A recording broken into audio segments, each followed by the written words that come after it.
So a very warm welcome to the 2024 Valencia Marathon Trinidad Alfonso EDP. This is the 44th edition of one of the most popular and fastest marathons in the world. But this year's staging of the event was in doubt following the devastating floods that followed the half marathon back in October.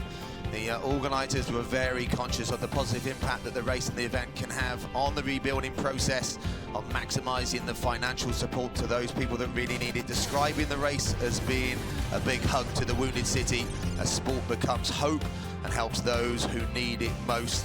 My name's James C. I'm delighted to have Richard Narurka alongside me, a former World Cup winner, 5th place finisher in the Olympic Games. Richard, it's going to be a day of remembrance, but also a day of celebrating some of the world's best athletes.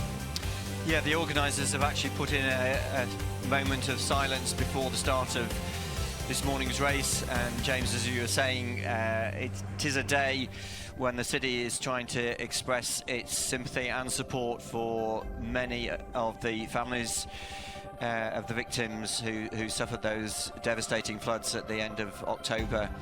And we have really witnessed how the city is trying to get back on its feet. The transport system is still not back to normal, and so many of the residents have not returned to their homes. So anyway, a big day of marathon running in store for us. There's the list of the winners from the last 5-6 years. Seaside Lemma with the course record 2:01:48 on the men's side, and there's a list of the women's winners.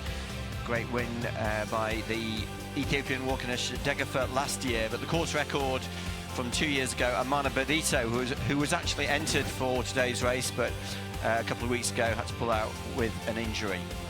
And obviously, Richard, another remembrance of Kelvin Kipton, the previous course record holder and the world record holder in the marathon, tragically lost in that road traffic accident, and him and his coach. So that was a real tragedy to the sport, wasn't it? Yeah, we witnessed his debut here 2 years ago, and that run, that victory really set him up for those 3 amazing marathons between December of 2 years ago and when he broke the world record in Chicago 14 months ago. So yeah, we still very much associate Kiptum's with this race, which is when he really came to fame. So we've got 2 very strong fields. The elite women are going to be chasing some very fast times. There's reports, aren't they? It keeps getting faster and faster about projected times. Is that women's course record under threat today? Well, the organisers have been talking about course records or targeting the course record in both men's and women's races. Personally, I think that the women's course record set here 2 years ago is probably within reach of Megetu Alamu. She's the leading female in today's race. The men's course record from last year, Seaside Lemma's 2:01:48, probably a bit harder by comparison, but yeah, both records are being attacked in the 2 elite races today. There is the graphic for Megetu Alamu, the leading female, age 27, ran her best time just earlier this year in London, and has been incredibly consistent over the last 2 years. Got a 2nd and 3rd place finish in Chicago. So they're the course records we mentioned. So those are the world records, actually, and the course records for Chicago, Berlin, London. Valencia sits 4th in the all-time list of course records. That's Seaside Lemma's time from last year. And in the women's division, Valencia actually sits 3rd in all time. Course records, obviously the world record set just 2 months ago in Chicago by Ruth Chippengatich. But Amana Barisa's course record from 2 years ago, actually Tigist Aseva 2:11:53. So I doubt that they'll move up in those rankings, but it just shows how fast Valencia is, one of the fastest marathons in the world. Isabel Bat Doyle on the screen in front of you, and it was 20 national records set here 12 months ago. and that is something that the organisers would love to beat. We had 60 people getting Olympic standards. The Olympic standards, or the world standards, have moved on from those Olympic standards this year. 2:06.30 for men and 2:23.30 for women. They're the standards to be in those reckonings for the World Championships in Tokyo. But yeah, there's a lot of people with an eye on those national records.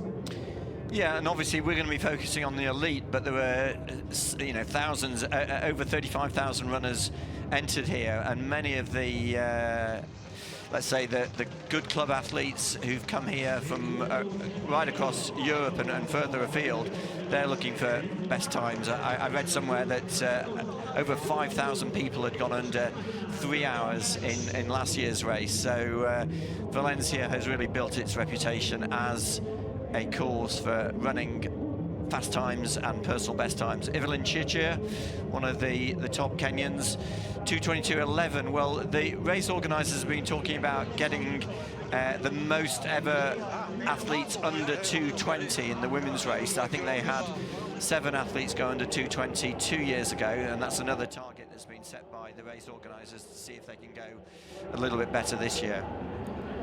Yeah, the pacemakers are going to be set with some steady times up front. And there's multiple pacing groups, and there's going to be groups formed, as you said, by just the sheer numbers out there.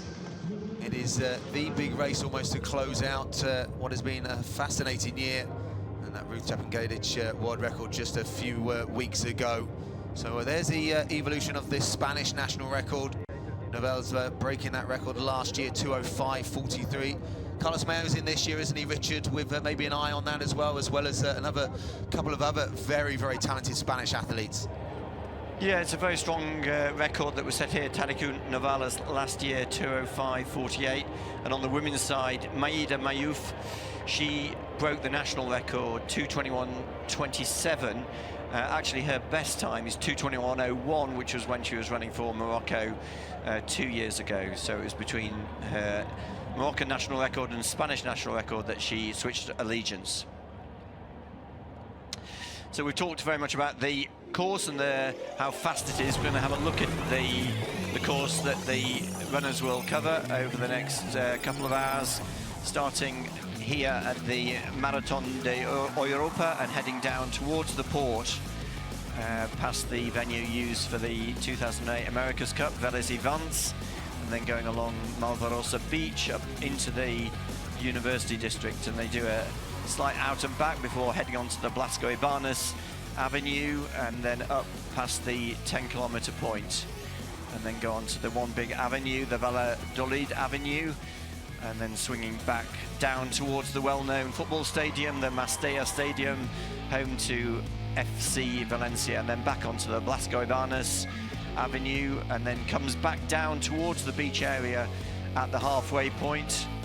And it's at that point that they head north out back towards the city centre and along the very famous, what's known as the garden route, the Jardí del Turia.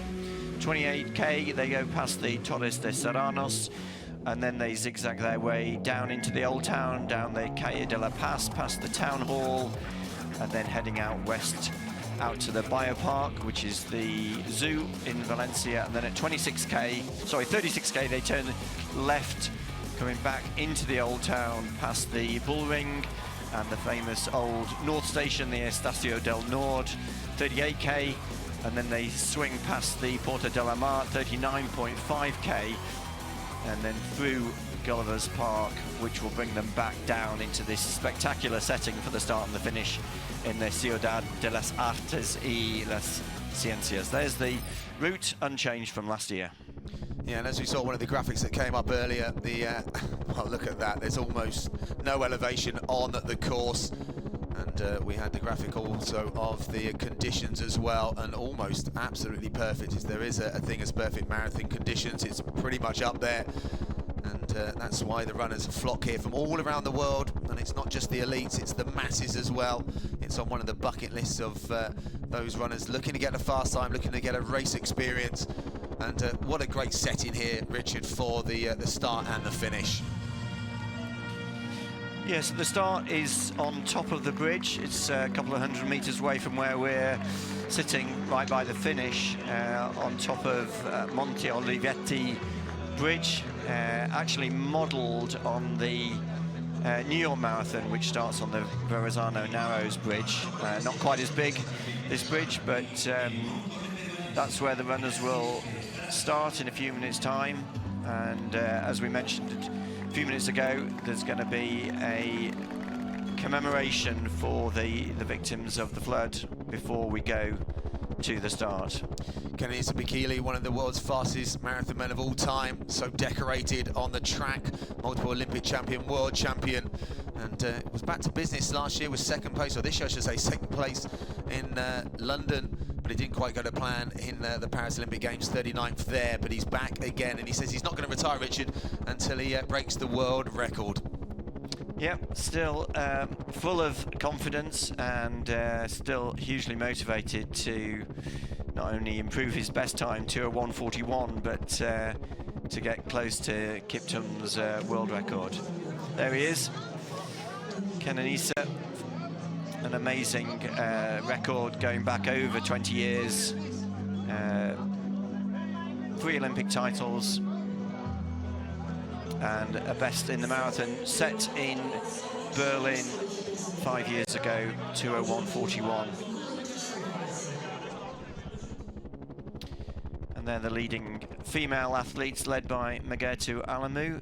So 3 athletes have run under 2 hours 20, but Mark Roach, the elite athlete coordinator, a couple of days ago was talking of the possibility of more than 7 athletes trying to go under 2:20. Yeah, American interest in there. Sarah Hall has been training, I think, with Callie Thackeray in Flagstaff. So what can Sarah Hall improve on? I think it was around about 15th, wasn't it, in Boston, 18th in Chicago. But looking to be competitive today.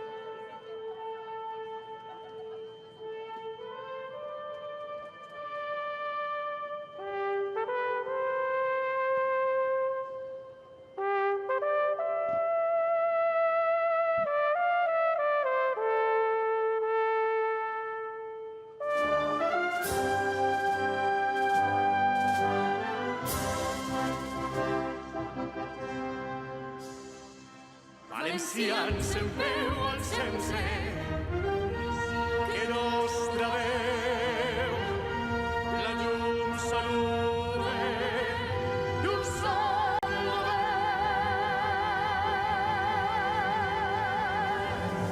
per ofrenar noves glòries a Espanya, tots a una veu, germans vinga.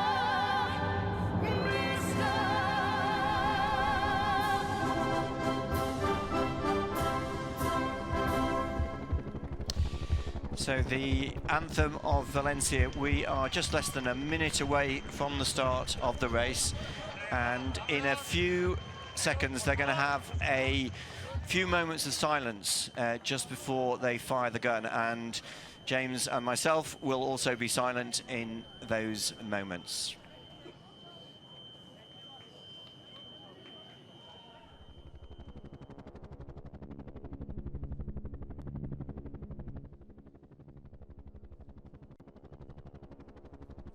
So we're off. It is the start of the 2024 Valencia Marathon, Trinidad Alfonso EDP. This is a sight to see. 35,000 entries, the world's very best runners here on the streets of Valencia.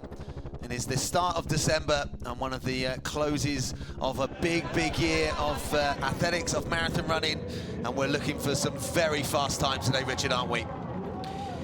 Yeah, we're going to be talking quite a lot about the attack on the course record.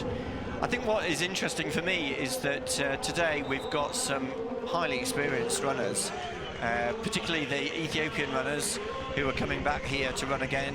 Sise Lema, defending champion, and Kenenisa Bekele probably at the top of that list. But alongside these experienced marathon runners, we've got 4 or 5 very interesting debutants who have established themselves at the shorter distances over 10k and half marathon, and those particularly the Kenyan debutants are going to form a fascinating battle between the newcomers, so to speak, and the more experienced marathon runners. I was actually looking, James, that the top 4 Ethiopians have run 70 marathons between them, whereas they're up against these 4 complete newcomers at the marathon, but with incredible records behind them over the shorter distances. So you might have seen on the left-hand side, the hemispheric, that's what we're looking out from our commentary box here, and it's just an amazing sight, the aerial shots, the thousands of runners. Many will be running for charities, many running for their own personal goals, their own personal aims. So up front we'll have some pacemakers that are going to be setting out, looking at around about 61 minutes through the half. Last year's half marathon split was brisk. They went through that halfway point in 60 minutes and 35 seconds. So runner with the bib 394. There's Vincent Nanego. So a 61 earlier this year. But some of these athletes, he's pretty much an out-and-out pacemaker, isn't he, Richard? Some of these athletes that they make a career out of setting the pace, and it's for them to be so trusted in the early stages. Samuel Mali is another one up there that he's a world medalist himself, and that's the quality of pacemakers that are needed to be at the front to run that 61-minute half marathon split. Yeah, incredibly fast pace. 61 minutes is what they've asked for, and yeah, we can see that the red vests on the right and left of the screen, 391, 394, and also in the middle, 393. Those are the 3 pacemakers, and Kenenisa Bekele has gone out very fast. In the press conference 2 days ago, he was saying that he wasn't in peak shape, but he's clearly decided he's going to sit right on the back of that front 3 group. In the middle of that group is the third of the pacers in the NN singlet, that's Eric Sang. So we 7th place in Amsterdam just a few weeks ago, 2:07:50. It's a sub-60-minute half marathon runner as well. But as you say, Kenenisa Bekele, at the age of 42, he's the World Masters record holder, but he said he's not done yet. And every time we write him off, every time we think he's not in shape, he comes back again. But it's a tall, tough order today, just given the quality of runners. And the leading women, we will try and pick them up as they go, because the sheer number, the sheer volume of runners around them, they're going to be very good. Almost don't want to call them club runners, the pace that they might have to be running to be thereabouts the lead female runners. There could be some national records set in the male division around the lead women, Richard. Yeah, I think there we see on the right of the screen Mageto Alamu. She is the leading female, and it's going to be interesting to see whether any of the other women are going to try to go with her. I think just behind her at the moment is another Ethiopian, Tiruyu Mesfin, in the white and orange of the NN kit. But Mageto Alamu, she's got a best time, 2:16:34, and she has been so consistent over the last 2 to 3 years. And so she is probably the standout favourite in the women's race. And we were hearing that she's going to attack that course record, 2:14:58, set by her compatriot Amana Bariso 2 years ago.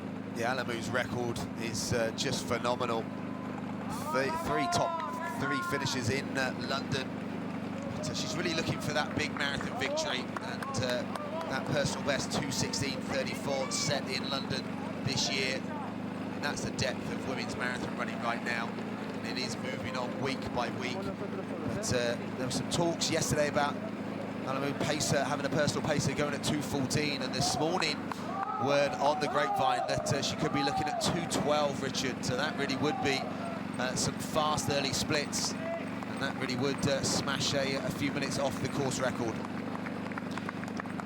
Yeah, I think when Tigger Stassersberg set the world record 14 months ago in Berlin, 2:11:53, I think it really started to get people to rethink the way marathon running was going to be run, particularly on the women's side. Of course, that world record has since been surpassed by Ruth and Chippengate's incredible time in Chicago just 2 months ago, 2:09:56, the world record now. But yes, over the last 12 months and more, so many female athletes and their coaches have had to really rethink what their goals are, and I think Megatu Alamu falls into that group with the best time 2:16:34, and that's why she's now starting to talk about times of around 2:12, 2:14. So on the screen in front to us, Sebastian Sare is the athlete to look out for today. Outstanding half marathon runner. He knows Valencia very well, second place in the half marathon behind that world record of Kajelcha just a few weeks ago, but making his debut today. We've said it previously, Richard, just because you're a great or world-class half marathon runner doesn't mean the step up is easy. It doesn't matter. It doesn't necessarily happen automatically. Yeah, I think why a lot of people are talking up Sebastian Sare's chances are because he is coached by the great Claudio Berardelli, who has coached so many great runners to big marathon wins. He looks after Evans Chibet, Benson Kipruto, Amos Kipruto. All of them have won big marathon majors in the last few years, and Claudio himself has been saying that Sebastian's preparation for this race has gone to plan. So Claudio knows exactly what good shape means, and we are expecting good things from Sebastian, although we have to say, because it's his first marathon, he'll be going into the unknown once he goes past the halfway point. Check here there on the screen, 2:07 lifetime best. So they're chasing this Spanish national record. On the back of that group is Carlos Mayo. Again, another athlete that's making their marathon debut. Sub 60 minutes for the half. Just a little shove on the athlete in front. Just a reminder just to stay concentrated. It's a fast pace each of these groups are setting out, and it's about settling down into the pace in these early stages. Goletov is the athlete wearing 4 in that green singlet, just behind the pacemakers. A look over his shoulder. 5th in the Olympic Games, just 31 seconds off a medal, just behind Britain's Emile Caresse. What a run by the British athlete. Winning in Seville, very impressively, 2:03. And he's someone that comes into this with real full and probably looking to make another jump. Yeah, we were in Seville 10 months ago when he made that massive breakthrough to win the race in a course record in Seville, 2:03:27. I mean, he's experienced the marathon. He's run 16 marathons already. This is the Ethiopian in the green vest, just behind the pacemakers, Deresa Geleta. But as you were saying, James, both his win in Seville in February of this year and then his 5th place in Paris in the Olympics has really given him that confidence. Interestingly, he's also coached by Haji Agilo. Haji coaching both Deresa Geleta and the leading female, Megatu Alamu. And it's going to be interesting to see for some of these runners that did run on that very tough Paris course in August, the recovery. It was brutal, wasn't it, that big climb, as the right hand of our split screen shows the next wave of runners. That's what's needed to get the sheer numbers, the sheer volume of runners here. Just under 26,000 12 months ago, but 35,000 entries this year.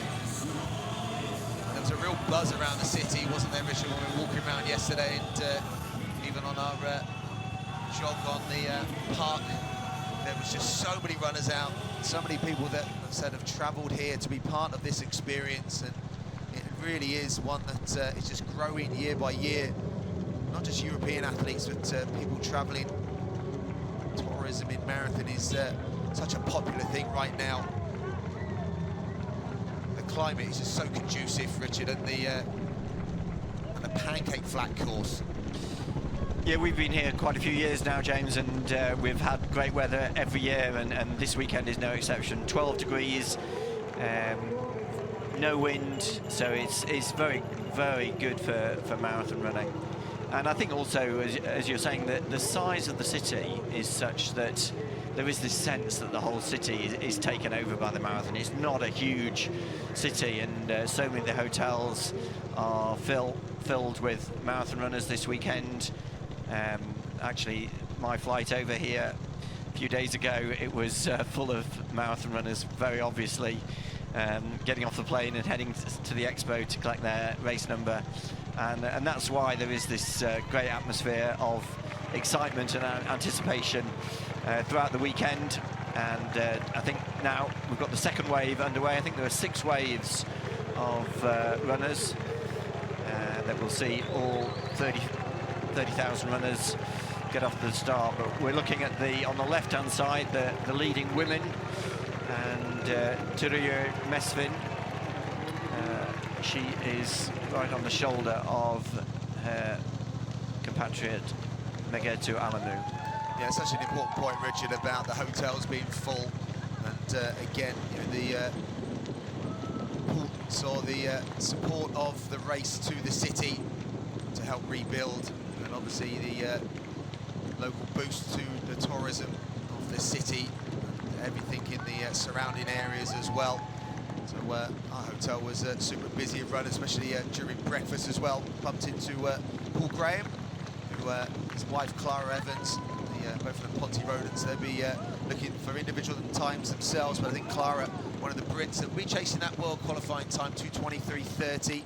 She had a late call-up for those Olympic Games in Paris, so look out for the Welsh lady chasing that fast marathon standard for Tokyo. But talking about fast times, our 3 pacers on the front that have that job. Malu, there you go, Sang. So shoulder to shoulders, we go back to the back of the group. The Abessa Simbassa, 2:10:34. Decorated athlete, and he'll be looking to smash that in that group. There's such a large number of athletes. This looks about the 2:06 group, Richard, running around, I think, a 63 half split, and a lot have chosen to go with this pace, which is the World Championship qualifying time. Yeah, I did see Carlos Mayo there, one of the leading Spanish athletes. I mean, there were quite a few Spanish athletes. We've mentioned Ibrahim Chakir. He ran his best time here 12 months ago, and also Carlos Mayo. So they're targeting that 2:06. I think their pace is actually 62:30, so targeting actually a little bit faster, but 2:06:30 being the World Championship qualifying time for Tokyo next year. Cesar Lema was such a dominant figure 12 months ago, winning by 83 seconds, then going on to take the Boston title as well. He's not quite had the build-up as he would have hoped to defend this title, because he ran so well, you know, to close in such a hard way last year.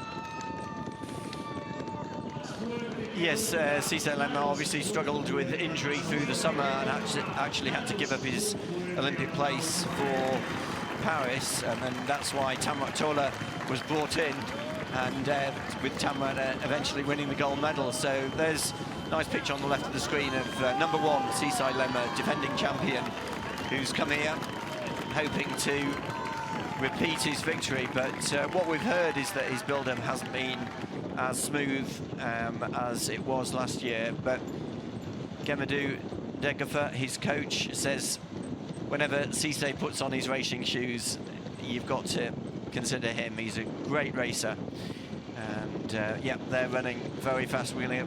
Soon we'll get their 5K split, but yeah, you mentioned how fast they set off last year. Last year they went through the halfway in 60:33, which was very, very fast pace, and it really broke up that leading group. Today looks as though that leading group is already starting to split up a little bit.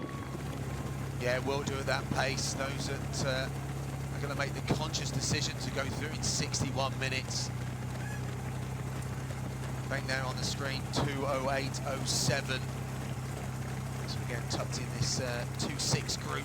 Just sheer volume, sheer numbers there at the moment, but you can see by the cadence on the side, Rabazak is another one of the Norwegian athletes. Obviously, Norwegian athletics in such a good place endurance-wise. Jakob Ingebrigtsen taking that 5,000 meter Olympic title. And then interestingly, going up against Sebastian Sarway in Copenhagen. That was a really fascinating one, running in the Diamond League 1500 meters on the Friday night, and then going up against the world's very best over half marathon just a few days later. And Jakob not back to the drawing board for half marathon, but maybe a little bit more respect to the likes of Sarway, just the sheer speed. And that's probably what Sarway needs to do today, is obviously have that same respect for the marathon, because obviously stepping up, the importance of refueling. We talked about that, didn't we, Richard, on the stroll to the course this morning, that nutrition, refueling is such an important part of marathon running. You might have seen the runners there dive into the right-hand side of their race course to get their drinks bottles, so they will have a different kind of mix of carbohydrates, of what they need at certain parts of the course. And they'll also be taking on gels as the race unfolds, and that's such an important part in terms of staying hydrated, staying refueled. And missing a drink station can be the difference between holding their pace, running personal bests or even national records, and sometimes not finishing at all. But it's been a real change in the construction or the science behind refueling over the last few years, almost as much as there has been, and lots of talk obviously about shoe technology that over the last 5-6 years has just rapidly changed the face of the sport, but also the ability to come back and recover. There's a few athletes that we've said have already raced in Amsterdam a few weeks ago, that have raced in or paced or even dropped out of Chicago, whereas a few years ago, going to 35 kilometers in a marathon, Richard, there's no getting back off the canvas and coming back again. Yeah, I was commentating in Amsterdam 6 weeks ago, and the leading Israeli athlete, Maru Teferi, he was in that race, ran his best time, 2:05:42, 6 weeks ago, and he's back today.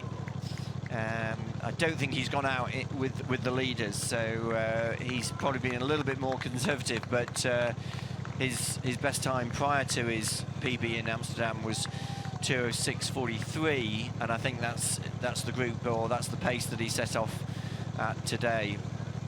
On the screen now, that's the leading women, and there's about 4 or 5 of them who are together. Megatu Alamu in 2:02 in the green vest, and right on her shoulder is Turuyu Mesvin, and just behind them the third placed athlete from last year, Haywat Gebrselassie, and the leading Ugandan, Stella Chesang. But we're now going to focus on the leading men. That first 5 kilometer split was 14:31 for our elite men, so just a fraction of a couple of seconds shy of last year's first split. So the pacer's doing a good job, and you might have seen on the screen the women's time, again just a fraction over 16 minutes. So it is quick in these early stages. The pacers just checking over their shoulders just to make sure that the group, and it is probably a group down to around about 9 or 10. Kenisa Bekele is in that group. I think another athlete trying to come back from a little bit of disappointment.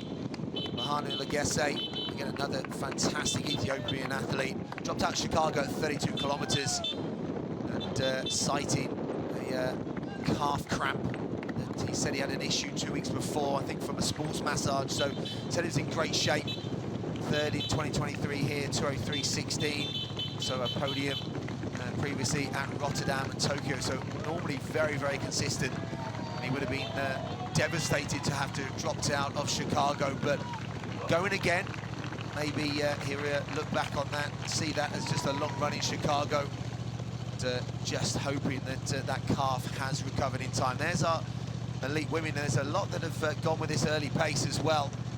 That's a healthy lot of numbers, isn't it, in this early group in the elite women? Yeah, well, with the men and women starting together, there's plenty of men who are targeting that time around 2:15.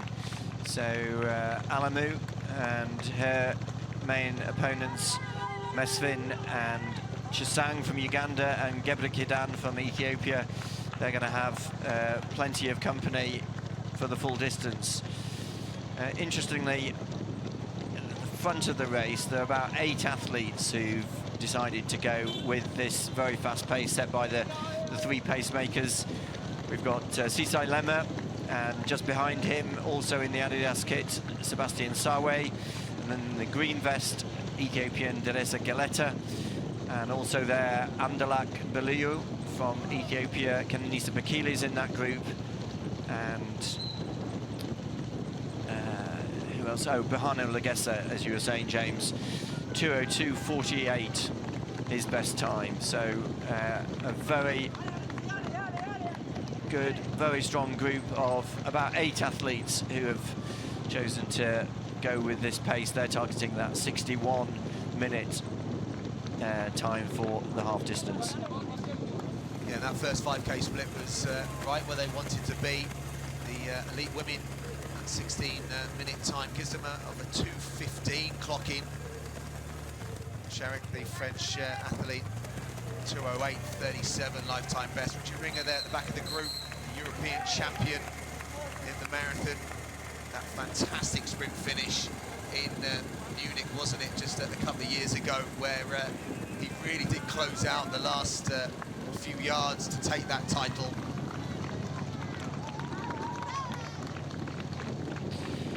Yeah, I mean, the German national record for the marathon, 2:06.27, and Richard Ringer, his best time is 2:07.05. So I think they've gone out aiming for the World Championship qualifying time, 2:06.30. So if Ringer stays on that pace, he's going to get very close to the national record. There's about 20 national records that are under threat today. Not so much Kenya and Ethiopia, but Israel, Germany, Switzerland, Bolivia, Tanzania, Norway. We're going to be following those attempts at national records. Remember, the race organisers have set themselves a number of goals in this race. They're looking at course records, they're looking at the most ever national records to be set in a marathon, and they're also hoping that more than 7 women can go under 2:20. Well, they've got quite a big group of leading women, and there on the right of the screen is what's being called a chasing group, and that's Mayita Mayuf, the leading Spanish athlete, and I think sensibly she hasn't gone off with the leaders. She got the best time, 2:21.27 set. I think that was set last year actually, because her best time, 2:21.01, was from the marathon here in Valencia 2 years ago. Last year, when she had already switched her allegiance to Spain, that's when she ran the Spanish national record, 2:21.27, and I think she's aiming to improve that national record here today. Yeah, I think she'll be looking to break 2:20. I think it's Lucas Maz and Jose Jimenez is the chasing group pacers. They're looking around about 69.45 to 70 minutes, and Alex Cavares and Anthony Caio are the pacers for Group 1.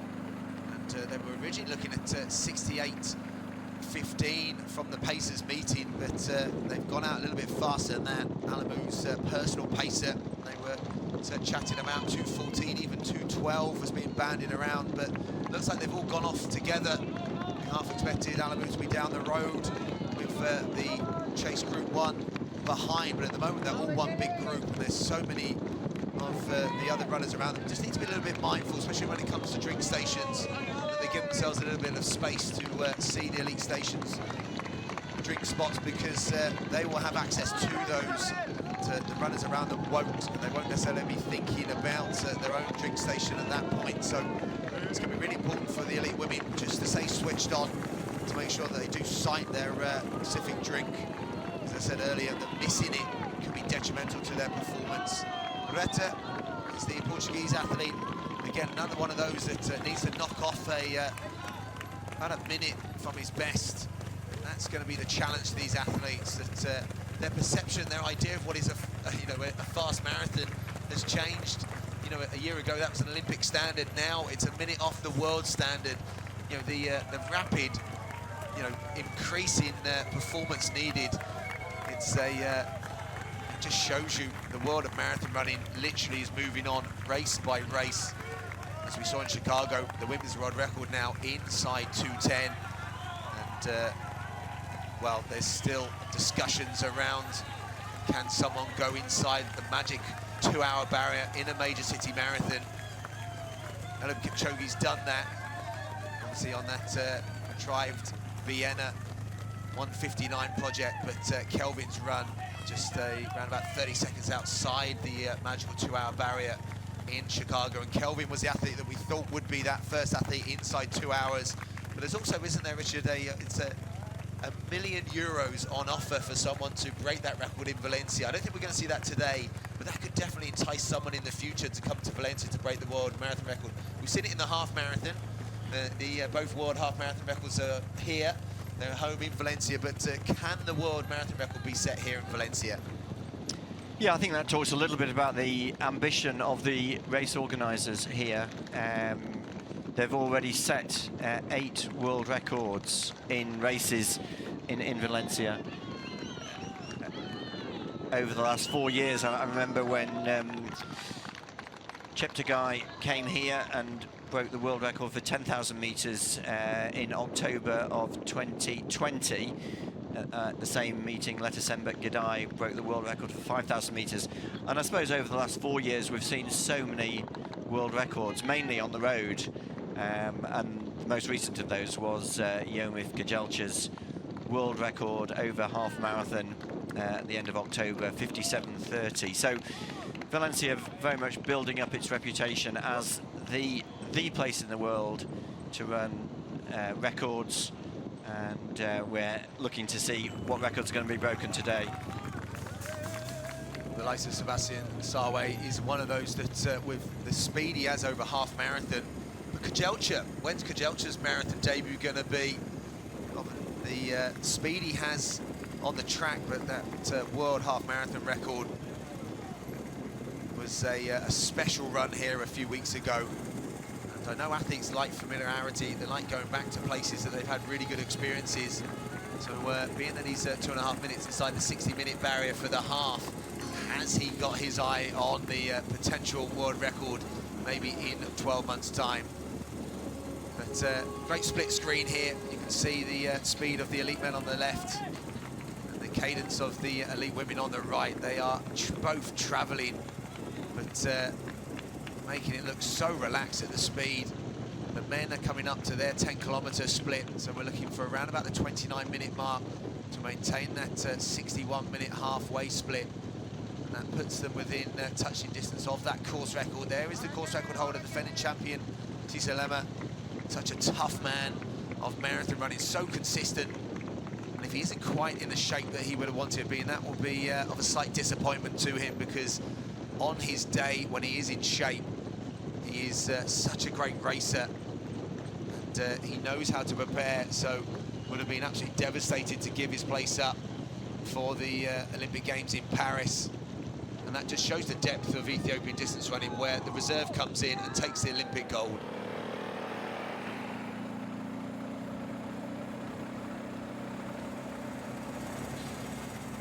On the right of the screen, one of the Kenyan debutants, number 12, Matthew Kameli. We were actually expecting that he might have gone off with that leading group, but he's chosen to go with the second group. Kameli, one of the 4 debutants that we're looking at today, but the leading 2, Sebastian Sarwe and Daniel Mateko, have gone with the leaders, which we're referring to Mateko as a debutant. Actually, he has attempted the full marathon twice, but hasn't yet finished a marathon. So there's the 10K split, 29:04. So they're still just a little bit outside the course record. Course record pace 28:56, so they're 8 seconds outside Cisse Lemmer's course record pace from last year. But if you remember, Lemmer actually went out, well, that leading group last year, they went through halfway in 60:33, so probably no bad thing if they're a little bit down at this stage in the race, very much early stage. The first quarter distance coming up, gone through 10K in 29:04. Yeah, it's within touching distance. That was a 14:33 second 5K split, so that 8 seconds can be brought back very, very quickly, or it can also be lost very, very quickly in the latter stages. The projected time there coming up on the screen, 2:02:30, and there's a lot of athletes in this group that are operating a lot faster than their lifetime bests. So we do expect athletes to drop off this group at some point. And as you said, some athletes choosing not to go with this. Matthew Comelli, one of those. Again, coming in with a lifetime best at the half marathon, 58:43, but choosing to sit back, that could be a wise decision in the later stages. It is stick or twist sometimes in marathon running to throw caution to the wind, but in a debut sometimes you've got to find your feet. And you've got to really kind of learn the distance, learn the event. As you've gone through some of those decorated marathon runners, this is their 17th, 18th, 19th marathon. It doesn't always happen straight away. There's the elite women on the screen waiting or coming towards their 10-kilometre split. Remember, they were at 16:01 through 5 kilometres, so expected around about that 32-minute mark. Matt Doyle, the Australian athlete, chasing that world standard, chasing the national record as well. Yeah, Australian national record set by Sinead Diver here in Valencia at the age of 41 when she ran 2:21:34. So Isabel Bat-Doyle got a big task ahead of her. She's going to have to improve her best time by over 2 minutes. Current PB 2:23:27, but has got some good company around her to try and take her all the way to a new PB. I wonder if she's just got her eye on that World Championship qualifying time, 2:23:30, which is around her current best time. So just going down some of the splits, an interesting one. Ed Cheserek is in one of those chasing groups as well. Winner of the Copenhagen Half Marathon in 2023, fifth this year in that star-studded field. Sebastian Sarway winning in Copenhagen this year, 58:05. Cheserek back in fifth, 59:32, but he'll be looking for a better marathon today. The multiple NCAA's champion, and someone that the message boards are always fascinated to see how they go. He's someone that we're looking to make that transition finally from track to half marathon to marathon. So there's the elite women's split, and it is almost identical. There you go, 32:03. So that's a 16:02 second 5-kilometre split. So again, operating right around that 2:15 pace. As the elite men, you can see, I don't think we've lost anyone of that group, Richard. It still looks as if we are healthy in numbers as the chasing group behind. Again, both of those are full of talent. Yeah, 9 athletes behind the 3 pacemakers. Kenenisa Bekele, very prominent in that leading group. Sisai Lema, Ethiopia, and the debutant also in the blue Adidas kit, Sebastian Sarway, just on the heels of Sisai Lema. Also just behind Sebastian Sarway, that's the Kenyan Daniel Mateko. Deresa Galetta there. Guy Odola is another one in that league group as well. There's a lot of strength in this field, a lot of experience. Kenenisa Bekele getting any more experience than World Masters record holder, but so many gold medals on the track, over cross country, one of the all-time greats of distance running. It's so interesting to see that he just won't hang up those shoes yet. You were saying that there's still a fire and there's still a talk, and he was talking in the press conference about he won't retire until he breaks the world record, and he commits himself again. There were reports that he isn't in the best of shapes, but he never shies from the challenge. No, he's had so many great comebacks. When he ran that amazing time in Berlin 5 years ago, 2:01:41.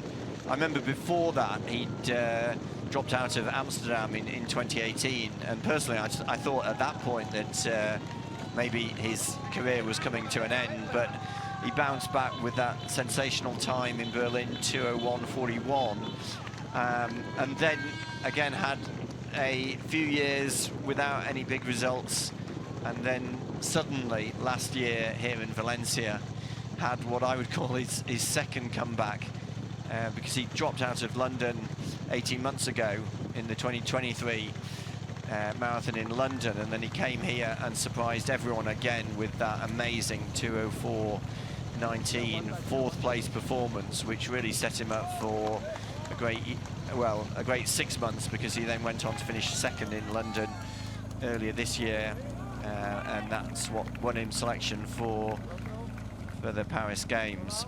Mayouf, interestingly, there, kind of leading her group. Would have thought she's almost looking around for her own pacemaker, or the pacemaker in that group. So getting some reports back that the chase group in the men around about 30 seconds back, 29:30. Another interesting runner in that group, Hilary Kipkoech, that 12 months ago he was one of the pacers, wasn't he? Tiselema taking him to 30k, and we said that day that Kipkoech could be the future, but he's chosen to sit back. I would have thought that he might have been one of those to go with his early pace, but he's in the group with Ed Cesarek, with the group behind. They're still operating around the 2:04 mark, so that could close. They could close that gap. But there's Tiselema on the screen. You can look at the relaxed running style. Sebastian Sarway almost just looks in Sunday run mode at the moment. So welcome if you're joining us to the 2024 Valencia Marathon, Trinidad Alfonso EDP. So maybe your Sunday long run is just on a little bit of a hold, a pause until the conclusion of this race. Do stay with us. Men and women's races are of phenomenal standard, and you can follow runners on the Valencia Marathon app as well, gives you a tracker, a leaderboard as well with the various splits, so you can follow the club runners that you've got out there, the elite runners that you know, to see who's making the numbers in this super strong elite men's and women's field. So Richard, they've maintained the pace through the first 10k. This is where it kind of settles down a bit now, doesn't it? The next few kilometres are so important, that the sheer numbers also of the pacemakers, especially in this front end. In terms of pacemakers, the longer they can go, we always talk about that 25 to 30 kilometre point. If we can get a couple of paces to that, then that course record could definitely be challenged. Yeah, so 3 pacemakers, and they've been asked to go at least until halfway, and hopefully a couple of them will stay into 25k, hopefully even 30k. Last year, Hilary Kipkoech, he did a great job. He was in the race until 30k, and that's when Tiselema, he took hold of the race and really ran on his own for the last 12 kilometres. But yeah, a very fast pace, and that group of 9 athletes who are following those 3 pacemakers, with our favourites and those 2 debutants, Sebastian Sarway and Daniel Mateko. Sarway, an outstanding record really over the half marathon distance. He's run 9 half marathons, all of them under 60 minutes, and he's won 7 of them. Most recently, that win in Copenhagen in September when he beat Jacob Kiplimo. There's a nice view of Fionnuala McCormack, 2:23:58. I wonder if she's got her eye on that World Championship qualifying time, 2:23:30. And also, is it Catherine McKinnon's national record as well? So Fionnuala McCormack is just, again, a phenomenal athlete. Again, we talk about longevity. Decorated cross-country runner that has made such a good transition to the marathon. Again, doing it year on year. So there'll be a big Irish contingent watching the feed this morning. And there's the Ponty Rodents vest of Dan Hamilton tucked in the middle of that elite women's group. There's big numbers in that group, and they're operating at the 2:15 mark at the moment. And again, it does make it a challenge, Richard, doesn't it, for the drinks stations? You know, the elite women have to navigate their way through what is probably about 20, 30 athletes around them, all running at that 2:14, 2:15 pace. Yes, you're right. I think for the elite women, that's going to be quite a lot harder. Stella Chisang, the Ugandan national record holder, coming to the race with her 2:20.23. She's one of the athletes aiming to go under 2:20 for the first time in her career. She's just on the shoulder of the race favourite, Magetu Alamu, in the green vest, right in the middle of that group on the right of the screen. Meanwhile, on the left of the screen, the leading men, they've just gone through, coming up to 9 miles. So about 14.5 kilometres done. They're going to come back past the FC Valencia Stadium, the Mastella Stadium. That's where the crowds are at the moment. But Sisai Lema and Teresa Geleta in the green vest running alongside Kananisa Bakila. There's in the blue Adidas vest Amdalak Beluyu and Sebastian Sawe, Daniel Mateko, Bahanu Legesa from Ethiopia. Just a little look on the screen there, some of the athletes chasing national records. Kimron is inside the Norwegian pace at the moment. Garibay, another one, Bolivian athlete, 41 seconds inside. Ari, 29.31. There's a lot of them in that group, that chase group behind, 30 seconds adrift of the lead group. There's the drink station navigated, and the relief for some of those athletes, just a little discussion. And the pace they're running at, sub 3 minutes per kilometre, making it look so easy.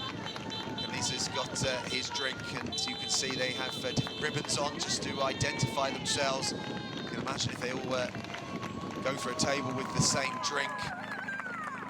Kanisa Bakili there, such a beautiful looking runner, so economical. He almost just doesn't really think about his age, and he's still thorough in his training preparation. Just knows going to Valencia that he's going to have fantastic conditions, fantastic pacing. Sebastian Sare at the back of that group. And, another athlete in there as well is Andak Balaus. Again, a World Championship full finisher in the 10,000 metres, and 5th in the World Half Marathon Championships in 2020. So again, a very, very strong Ethiopian athlete that doesn't always get the plaudits. 2:06.40 lifetime best, but operating much faster than that in that lead group. So this is the elite women's group. The pacers keeping that very consistent pace. We had 16:01, 16:02 for the 2 kilometre splits, and there you go. That's why we've got a 2:15.14 projected time.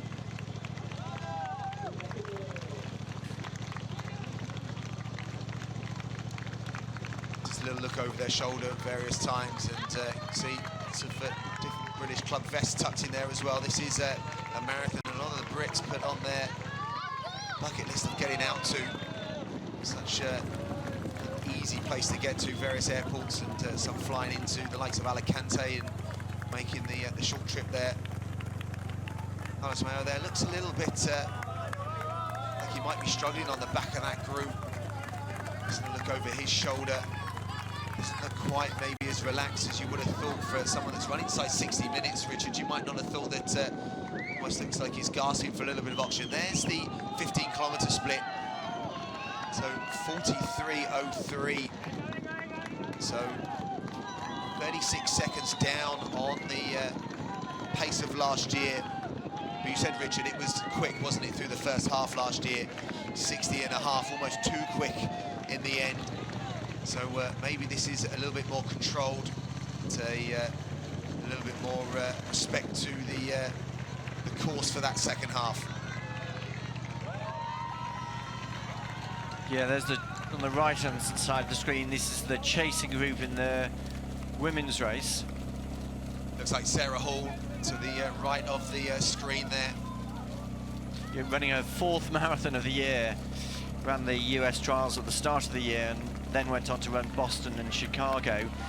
Chicago Marathon less than 2 months ago, but Sarah said she often trains over the marathon distance, so not that much of a hardship for her to come and run her 4th marathon, another athlete aiming to go under 2:20, but her best time 2:20.32, set in that year when she also finished 2nd in London. The leading women on the left-hand side of the screen, Magetu Alamu getting her drink, and the Ugandan athlete Stella Chisang has chosen to go at that very fast pace, operating quite a lot faster than she's ever run in her life before. Yeah, Sarah Hall operating around about the 2:20 mark. Next to her was Paul Graham, that I know he's shooting for that time. So that's the benefit that many of these elite women get, that they've got quality runners around them aiming for similar times, so they won't be on their own as the race unfolds. The pacemakers on the right-hand side and the elite men just chatting to each other, almost just loping along, maybe just talking about whether the pace is on where they need to be, or whether they need to subtly pick it up. Well, one athlete we haven't mentioned is the Ethiopian in the green vest alongside Cisse Lemmer. That's Demiso Legessa. He's running his 3rd marathon today. Now, his best time is 2:15.11. So he is really taking a big chance, and maybe he's prepared much better for this race. Actually, his best time goes back 3 years. He ran that in Lagos, probably not one of the world's fastest marathon courses, but he's looking very good at the moment. But we're still at around, well, just beyond the 15-kilometre point. So that's why he's got the high number, 3:62. Not one of the fancied athletes, Lemmer and Bekele, wearing 1 and 2. And all of those fancied runners, they've got bib numbers between, well, the top 30 really. Lemmer in 1, Bekele in 2, Berhanu Legessa in 3, Deresa Geleta in the light green vest in 4, and Guye Adola, also of Ethiopia, in 5. Elisimo Legessa, as you say, unknown in relation to the others, but sometimes you've got to take a hit, haven't you? Sometimes you've just got to get in the lead group. He knows the shape he's in training-wise, and these groups in Ethiopia and Kenya just full of talent, and see the elite women splits come up, and it's the quickest split of the race so far. So that's a 15:50 split for that last 5 kilometers. So just a subtle pickup, but still very, very consistent running. The pacers just checking their watches. The elite women are rolling on at the moment. You can see women's course record pace 48:03. They're 7 seconds inside that at the moment. So that the race organisers will be absolutely delighted with the elite women going after this course record. Yeah, I think there's just 2 women now in that group. There's a very big group of more than 20 athletes, obviously most of them men, and there's just 2, as far as I can see, 2 female athletes. That's the race favourite in the green vest, just behind the front 2, Magetu Alamu, and just behind her is the Ugandan athlete, Stella Chisang. Yeah, Chisang operating way inside her lifetime best as well, 2:20. But the Ugandan has had some really good races, some really good form. So again, not a great surprise to see her go with this pace. And again, a lot of them operating inside national record pace as well. So there's the elite men on the right-hand screen. The split screen really does do justice to the races. And seeing the races unfold as well in real time. You can see the beautiful conditions that the athletes have been greeted with today. So barely any wind. So around about, say about 14, 15 degrees now, maybe even slightly cooler than that. And some good noise on the streets as well. People coming out to support the runners.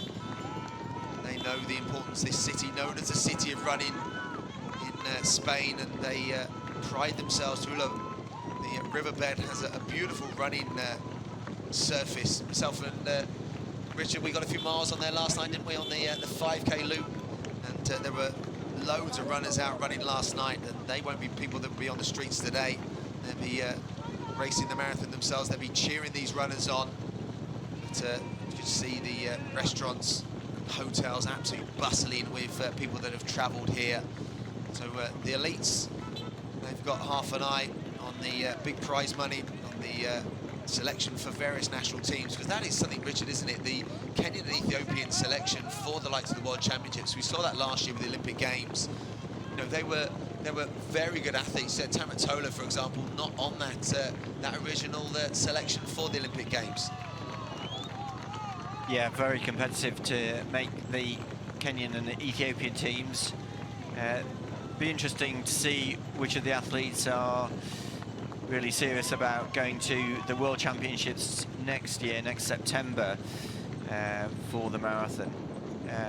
Now the World Marathon majors are so big, you know, winning one of the majors either in London or Boston, Tokyo, which will be, those are the marathons coming up in the first half of next year. Athletes have just gone through 18 kilometres. It's a nice view of Kenenisa Bekele, who's getting a lot of support, shouts of encouragement from the side of the road. Hugely popular now, as we saw in the press conference on Friday, was just packed out with journalists who largely had come to ask questions of the great Kenenisa, why he was still so motivated to keep going at the age of 42. And Kenenisa, at the moment, looking very good, right at the front of that leading group. There's Mayita Mayouf. She ran in the Olympic Games in Paris in August. Again, there's the splits of those chasing those national records. There's a few that are inside them, and Cormac just outside at the moment. You can see Mayouf, as Richard just mentioned, there 11 seconds inside that split through the early stages of the race. But I do say that it is early stages, and to be a few seconds inside, the more telling point is going to be probably around about the 30-35 kilometre split, where that's where we can maybe really start to get excited. But the organisers, I do like that, the fact that it's not just about the first across the line or just about the World or Olympic qualification, but celebrating all national records.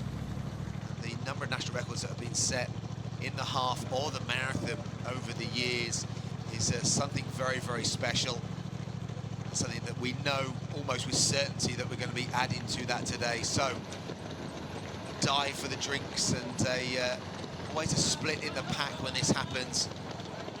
Those that choose to sit back, and those that maybe Adola there. He's one that's been sat on the back of the group, and don't know whether he's just biding his time or whether he is looking a little bit fatigued. So a Berlin winner in 2021. No races in 2024. That always fascinates me, the way athletes can almost have no races for such an extended period of time and then just jump straight back in to the deep end. So he's so consistent though when he does race, and someone that, well, he knows how to race on the large scale against the very best. Yeah, I think Guya Adola, he was due to run in Frankfurt at the end of October, and actually got sick just before that race, and so his agent asked if he could get a late entry to this race. That's why he's here. But actually, James, as you were saying, he is one of the athletes who seems to be struggling a little bit to stay with this very, very fast pace. There's a nice view of Kenenisa. Unlike last year, when he actually dropped back from the leading group, he's the one who's really been right at the front of that leading group with Sisai Lema and his compatriot Demiso Legessa. So the three Ethiopians behind the three pacemakers, just behind them the two Kenyans, Daniel Mateko and Sebastian Sawe. Just behind Sawe is Deresa Geleta, the Ethiopian, and then right at the back of that group we've got Bahano Legessa, Amdalak Baliu and Guye Adola. Those are the 9 athletes. Guye Adola, some of you might remember, had that epic race with Elliot Kipchoge back in 2017 in Berlin, when actually he had a few seconds lead over Kipchoge, and for a moment we thought that Kipchoge's unbeaten record, this was 7 years ago, might be coming to an end, but Kipchoge did win that race in Berlin 2017, but Guye Adola, he really came to prominence then. That's when he finished second in his best time, 2:03.46. Well, that's a nice view of Carlos Mayo, projected finishing time 2:05.44. Well, that would be very, very impressive, running his debut here. Yeah, that'll also be right around the Spanish national record as well, and that is also something celebrated by the organisers here. Jose Antonio Radalante puts together such a strong Spanish field every year. I think it's 25,000 euros for a new Spanish record. So Carlos Mayo, he's got his eye on that, so has Ibrahim Chikia. And on the women's side, we'll be seeing whether Mayita Mayouf can improve her own Spanish record, 2:21.27. Kenenisa having a quick glance at his watch, as is Guye Adola right at the back of that group. So it's interesting, that last drink station was actually just short of 12 miles. So the runners now, they're turning right and they're very near back to Malvarosa Beach. This is where they'll go past the 20-kilometer point, and then they'll take another right, and that will take them west back down towards the old town. So they're at 12.5 kilometers now. You might have seen on the screen there that they went through 20 kilometers. Wait for the official split, and it was just outside 58 minutes, which I think will give them around about projected time at the halfway of around about 61:15, and so just slightly slower than the top end of what they might have expected. But again, there's quality and depth in this league group, and there's some runners that don't even look like they've broken sweat yet. Sawe looks like he is out for his Sunday run in Valencia this morning, but this is still the very early stages as they come towards the halfway point. But there's still a lot of running to go. And, the pace is doing a great job at the moment. There's still 3 of them. That's going to be really important the further they can continue into the race. Last check we had, the chase group behind were around about 30 to 40 seconds. That may have extended with the elite women as well, operating very consistently. Just the pace had just given a direction. There you go. I wondered how it was going to work when they came towards the drink station, and just the direction and support of the pacer, not just in leading the pace, but directing them for those drink stations. Yeah, there's a nice view of the 3 pacemakers. Projected time at the moment, 2:02.34. Well, that's still very fast. Remember, the fastest time in the world this year, set in Chicago by John Correa, 2:02.44. So even if they finish in 2:02.34, which would be outside the course record set by Lemmer last year, that would be a world-leading time, which would delight the race organisers. sort of furthering the reputation of Valencia as the place to run fast times. But the pacemakers doing a great job at the moment, just outside that 61-minute targeted time for the half distance. So yeah, the chase group, Mayo's in the third of those groups. So we 51 seconds. The likes of Ed Cesarek, Henry Kipkoech, there's Todese is also in there. Abraham, the Swiss athlete. This is his last ever marathon. I saw him spectacularly win in Barcelona this year in a national record 2:05:01. But he also, at the age of 42, deciding this is his last marathon. So he's in that chase group behind. And at the moment, he's operating, I think, in around about national record pace as well. And Mayo in that third group, they are operating at 2:05 and a half. And he looks a little bit better than he did a few kilometers ago.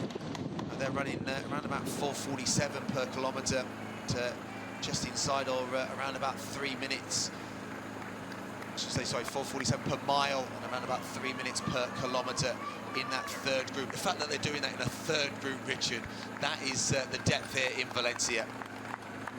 Yeah, incredibly deep field. And the leading athletes, well, Guyardola looks to be working hard. He's just a few metres back from his compatriot, also in the blue Adidas vest, Anderlak Biliu, halfway 61.17. So as we were seeing a little bit earlier, projected finish time 2:02:34. So they're 42 seconds down on the time that Lemmer and the leaders went through last year. They went through in 60:35, but still on for a very fast time, and a good group of them, led by Lemmer and Teresa Galetta, who has actually moved up a little bit, and he's now right on the shoulder of Vincent Ngayo in 3:94, one of the three pacemakers. Guyardola at the back, working hard, but he is still in contact. Adola, number 5, running alongside Anderlak Biliu, also from Ethiopia, in number 8. And this is when the runners they cross paths with the fun runners, and they're going to turn their right down this beautiful avenue. Valencia is full of tree-lined avenues. It's one of the reasons, I think, that it feels like a very fast course. These wide tree-lined avenues, very flat roads, very good road surface. It's something that Sarah Hall commented on in the press conference. And there we have another look at the national records, which are being attacked by the German and Israeli athletes. Maru Teferi, he's in the race, got a best time of 2:05:42 from his run in Amsterdam 6 weeks ago, and he's chasing the national record set by Gashau Ayala. 2:04:53 is the Israeli national record. Yeah, Todesa Abraham on the screen there. As I mentioned earlier, is he going to close out his career with a national record? That would be something very, very special. Teferi that, yeah, as you said, ran Amsterdam just 6 weeks ago, 2:05:42 there, and he said his recovery's gone really well. To come back just 6 weeks later, his superb powers of recovery, but also probably showing the magic of the super shoes and the ability to stay fueled and hydrated in marathons. Be disappointed a little bit with his 26th in the Olympic Games, but you know, someone that has medaled at the World Championships, he did that the year before, so he would have hoped to have been in contention in Paris, but that course was tough. Those chasing national records, there's a healthy number of them in that group behind. Just over 62 minutes through the halfway mark. So the elite women, a couple of minutes away from their halfway split. Thinking at 20-kilometre time, they've maintained it. There you go, 2 seconds inside course record pace. So the women went through last year 67.29 through the halfway mark, so looking to be very, very similar today. Yeah, Magetu Alamu, she actually did run in the Olympics, had a disappointing race there. I was talking with her coach Haji Ajilo a few days ago, and he told me that she was actually sick going into the race. So that is one of the very few marathons that she's run over the last 3 years where she hasn't had a good result. Her last big city marathon was in London in April, and she ran her best time 2:16:34.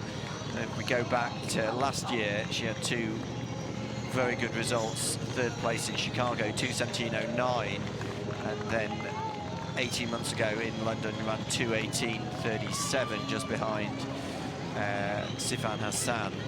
So Magetu Alamu, very consistent performer, leaving aside that disappointment from the Olympic Games in Paris due to sickness. There's a nice view of a graphic of the leading men, 42 seconds outside the course record pace, but actually Sisai Lema, when he went through halfway in 60:35, he did slow slightly in the second half when he ran his 2:01:48 course record here.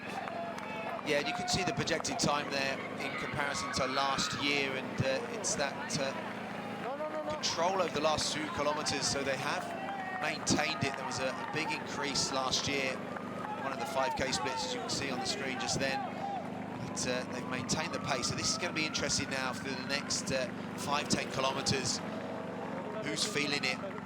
You can just see it's just starting to splinter at some of the drink stations. Sarway still looks very, very good on the left of the screen, just behind the pacemakers, and maybe the first sign of a little bit of fatigue in Kanis Bakili, but unless he just went back for his drink, that sometimes is a real key factor, that the importance of getting their drink on board. They have to drop back to get it. And he's so experienced, he won't panic if that was the case. So he is probably the most experienced runner in this race today by a country mile. Yep, we should know never to write off Kenenisa. We watched him here run last year so well, but yeah, it is a little bit worrying for him, because the pace this year isn't quite as fast as it was last year when we saw him drop back from the leaders. So Kenenisa himself said in the press conference a couple of days ago he wasn't in peak shape. He wasn't coming into the race trying to break the course record, but looks as though he might be struggling a little bit. So the women going through halfway in 67:15, well, that is considerably inside course record pace. Remember, Amina Bariso, her time 2:14:58, so that would be a halfway of 107:29. They've gone through 107:15, so well inside Amina Bariso's course record. It is interesting that it looks as though Magetu is now, if she's not on her own, Stella Chisang, the Ugandan, who holds national records over 5,000, 10,000, half marathon and the marathon for Uganda. Looks as though she's not as close as she once was to Magetu Alamu. Yeah, Chisang going through the same halfway split.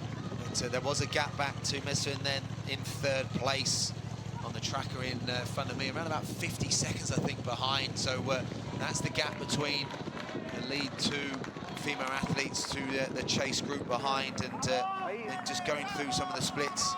Mayouf through the halfway split, just coming up to the halfway point now. So wait for confirmation of the Spanish athlete Isabel Bat Doyle. Was quick through 20 kilometers, and 66:44 So again, can't be far off that halfway split, around about 70 minutes. So, and they're coming up now, yes, I think 70 minutes through halfway, 70-20, I think, through that halfway split. Mauve right there as well with 70-20 as well. So at the moment operating at Spanish and Australian national record pace. And the Carlos Mayo, a consistent 10K runner, so good 10K World Championship, top 10 finisher, and sub 60 for half marathon. At the time was the Spanish national record for that distance, and he's within touching distance at the moment of that national record over the marathon distance. But there's Chizang, I think, on the screen. Richard, she's dropped back slightly. She's about 15-20 meters down from Magetu, but also I think she looks as though she is working quite a lot harder than Magetu Alamu. There's a nice view of the leader in the women's race, Magetu Alamu, in that pale green vest. So, you know, when you run in Olympic Games, Richard, you did so well in Olympic Games, but someone like Alamu who didn't finish, to go from that, you know, that would have been the absolute aim of the summer, to not finish there.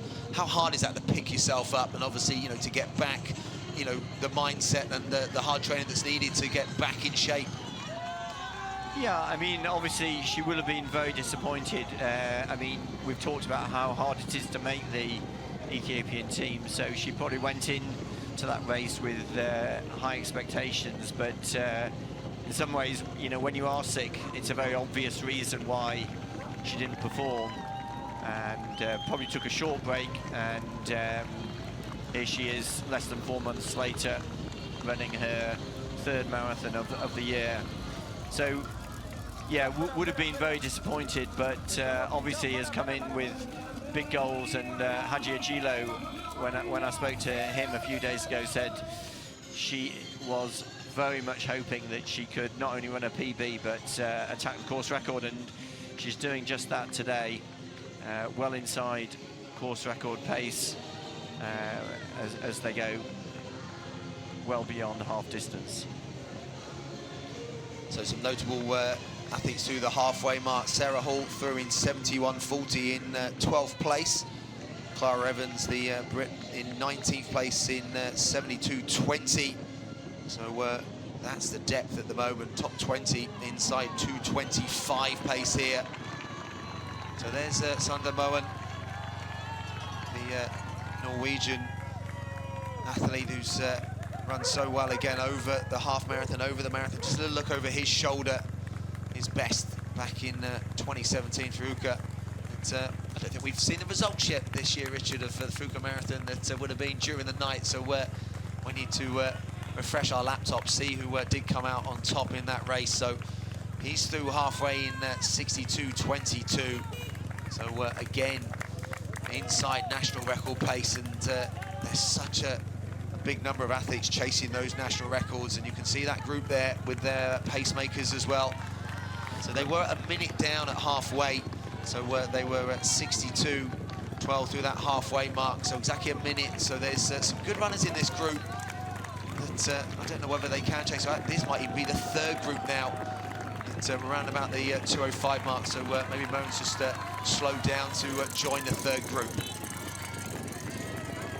Well, this leading group now is starting to split up. We've seen Kenenisa drop back, and very interestingly, Guya Adola, who 15 minutes ago looked to be struggling at the back of that group. He's the one who is now right up with the pacemakers. Guya Adola, Sisai Lema, Ethiopia, Daniel Mateko of Kenya, Teresa Galeta, Bahanu Legesa, and Sebastian Sawe running his debut. So 6 athletes now right at the front of the race, and they have still got the 3 pacemakers. Remember, the 2 of those 3 pacemakers in the red vest, the red pacemaking vest, and then the other pacemaker 393, Eric Sang, in the NN colours right in the middle of that group of 3. So it is Amdalak Baliyo, number 8, who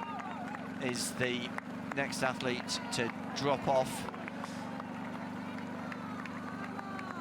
Yeah, his form's gone. You can see that the lead group are disappearing off into the distance, chasing those electric vehicles.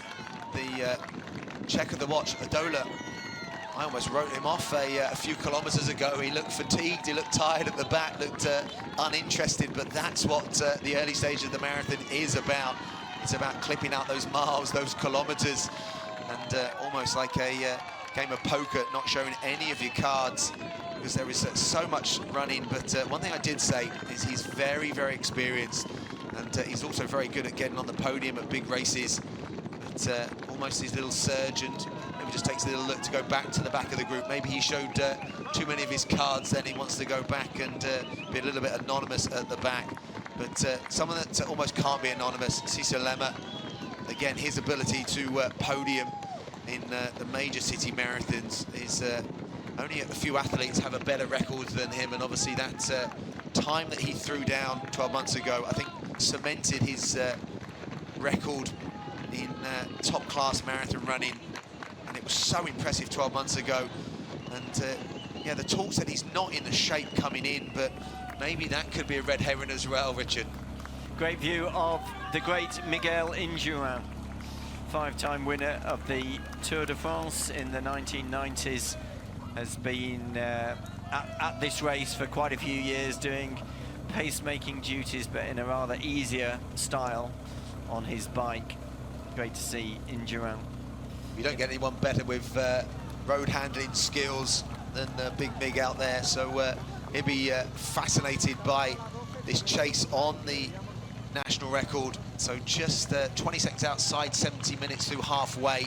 So we keep an eye on those splits as we chase those national records, and the pace you can see at the front. Alamu, who is now a lead female in this race, and almost her lead is growing stride by stride. And now the next few splits, Richard, is going to be looking at that course record. Yeah, interestingly, Alamu has just got one official pacemaker. I mean, she's got plenty of men around her who I'm sure will probably stay with her most of the distance. But there at the front of that group in the red vest is the designated pacemaker for Alamu, attempting to go under Barisso's course record, 2:14.58. On the right of the screen, great view of Cecil Lemmer. Incredible career over the last 12 years. Won his first marathon back in 2012, and since then has run 26 marathons. Today his 27th marathon. There's just a view of Amdalak Biliou, and just behind Biliou is Kenenisa. Sadly, it looks as though he is struggling and falling further back from this leading group. Nice view, number 10, Sebastian Sawe. Real excitement as to what he can do at the marathon here, running his debut. He's had a good preparation. We've heard from his coach, Claudio Berardelli. But a little bit earlier, he was nearer to the front, but at the moment, just at the back, but still very much in contact with the front of the race. There's another good view of Carlos Mayo, and Spanish national record, remember, 2:05.48 set here by Tadeu Navales, who's not racing in Valencia today. But both Ibrahim Chikir and Carlos Mayo just a little bit under that, well, certainly the pace of Tadeu Navales' 2:05.48. Well, that's the end of the race for Amdalak Biliou. Yeah, holding his left hamstring. He dropped off the group and deciding to fight another day. That 2:06.40 lifetime best won't be revised today. Went with it in the early stages, and whether it's hamstring or even checking down on his Achilles, that he'll be devastated with that. You can see Kenenisa Bekele on the right of the screen as well. He's almost looking at the concrete, looking at the floor. You know, whether he does decide to finish he often does go through some bad patches in races, Canelisa, and does come back. He has almost been pulled off the race side as another athlete's gone from that lead group. I'm trying to see who that is. Someone... I think that may be one of the pacemakers. Yeah. It was Sang, yes. Panic over. So Eric Sang, his job is done. So getting them through 25 kilometres. So still 2 pacemakers left out there now.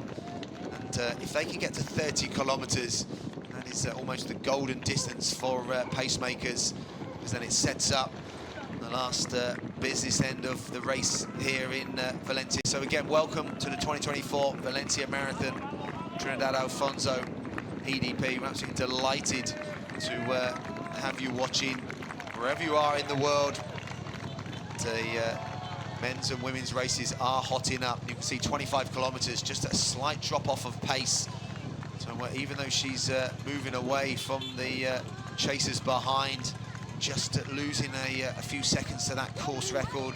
Miso's record inside 2 hours and 15 minutes, so 1 hour 19:37 was course record pace. 1 hour 19:45 was the 25 kilometre split, so no need to panic.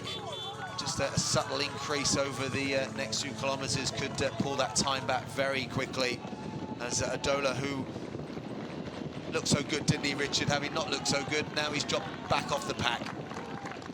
Well, it does look as though in the men's race the pace has picked up, and it is Lemmer who's, I think, responsible. The 2 pacemakers still leading that group, but Sisai Lemmer, who is one of those athletes who loves to run fast right from the start. We saw it here last year.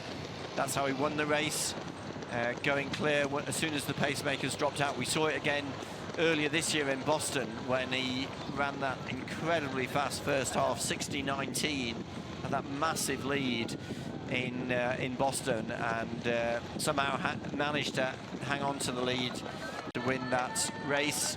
Second consecutive victory for Lemmer.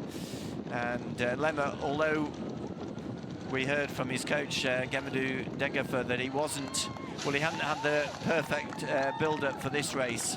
The moment still looking very, very good. 5 athletes together, and it is Guya Adola, the Ethiopian, who's dropped back from that leading group. Daniel Matiko looks effortless at the moment. He looks really good for me.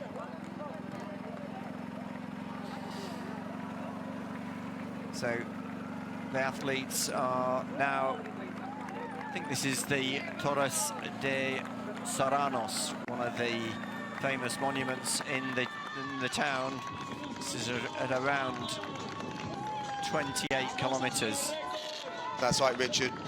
To the lung of the city, the riverbed that is a beautiful place for running. 9 kilometres of beautiful trails, and as you said, the Torre de Serranos is a site that is a beautiful part of Valencia. If you haven't been here, wonderful mix of real historic areas and real history to the city, but also the area that we're in, the beautiful start-finish area, just shows the modern element of Valencia as well. So there's some more national records being chased for, Richard.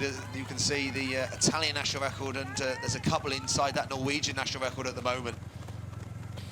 Yeah, Elias Awani, he's coached by Massimo Magnani, and remember the national record for Italy, Yamani Crippa, 2:06.06, which was set in Seville earlier this year.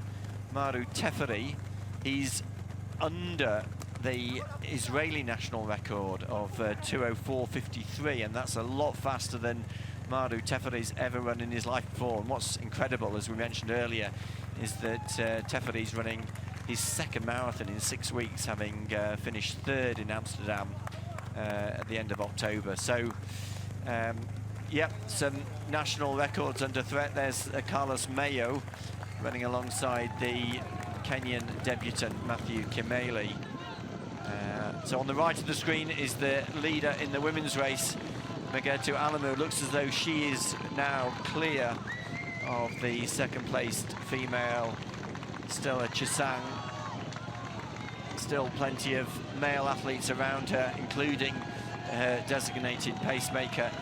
And on the left of the screen, the 5 athletes following the 2 pacemakers, and it is the Kenyan Vincent Ngayo who is really doing a great job.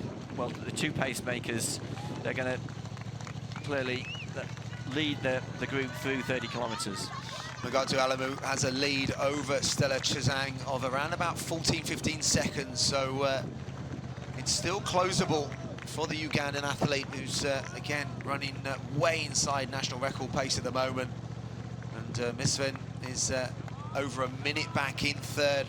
Evelyn Chichir, another athlete who's a minute back on the lead in 4th place. And then there are gaps, but on the leaderboard it shows gaps. But as we go back to Medith Maouf, who's also through 25 kilometres, maintaining around about 5 minutes and 29 seconds. You can see, yes, 20 seconds inside national record at 25 kilometres. So knocking on that door of breaking 2:21 today. But, she has run faster than the national record when she was representing Morocco. But today it's about how fast she can run to set those Spanish figures, and projected 2 hours 20 and 40 seconds. So maintaining really consistent form through the first 25 kilometres. So there's again some beautiful sights of the city. Christmas decorations are out. The numbers on the street, you can see, enjoying their running. This is a city that celebrates fast running, but also mass running. The welcoming runners from all over the world. The Kenyan and Ethiopian runners that we have in this league group. Our 2 pacers, they're still there, Richard, aren't they? And they're still doing such a great job of making sure that they do keep this pace till 30 kilometres. That's going to be interesting to see where the 30 kilometre split lies. There it is there, 1 hour 27:20. So last year 1:26:04. So we're significantly now outside course record. So they would have to really go through it over the last 12 kilometres to get near the course record.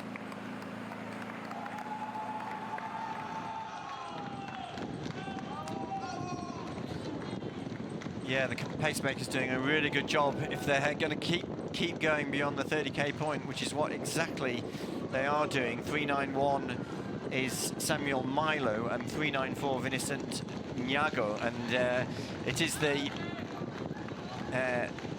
394 athlete, both Kenyans, Vincent Nyago. Interestingly, he paced here in Valencia the end of October when Agnes Ngetich was attacking the world record for the half marathon, and it'll be interesting to see whether they keep going. And still looks full of running. Number 394 Vincent Nyago has actually opened up a little gap on that leading group of 5 athletes who's running. They're running with the other pacemaker. One athlete we haven't yet mentioned in much detail is Bahanu Legesa. Really experienced Ethiopian runner, had his purple patch in 2019-2020 when he recorded 2 victories in Tokyo. There's number 3, Legesa, Bahanu Legesa, in the NN colours, running his 12th marathon here today. Yeah, Nyago looks good. He's not got too much on his previous record, so obviously his agent and his training group knew that he's a lot better shape to make sure he could pace, but he's maybe one to look out for in the future. And unless he's been given license to finish, there are normally now contracts, aren't there, in pacemakers, details that they're not allowed to finish sometimes. It's part of the deal to make sure that they do obviously end up doing their job, but they also don't get too carried away. And there he goes, maybe doing his job to 30 kilometres, or he's maybe noticing that they are slightly down on that time needed, so maybe just trying to wake them up to get them back onto that course record pace. But Isabel Bat-Doyle, so some quick times. She was a fraction inside 50 minutes through 15 kilometres, so you can see around about 33:40 for that last 10 kilometres, so still inside national record. So is Stein, the South African, who's about 45 seconds inside I think it's our own national record, so...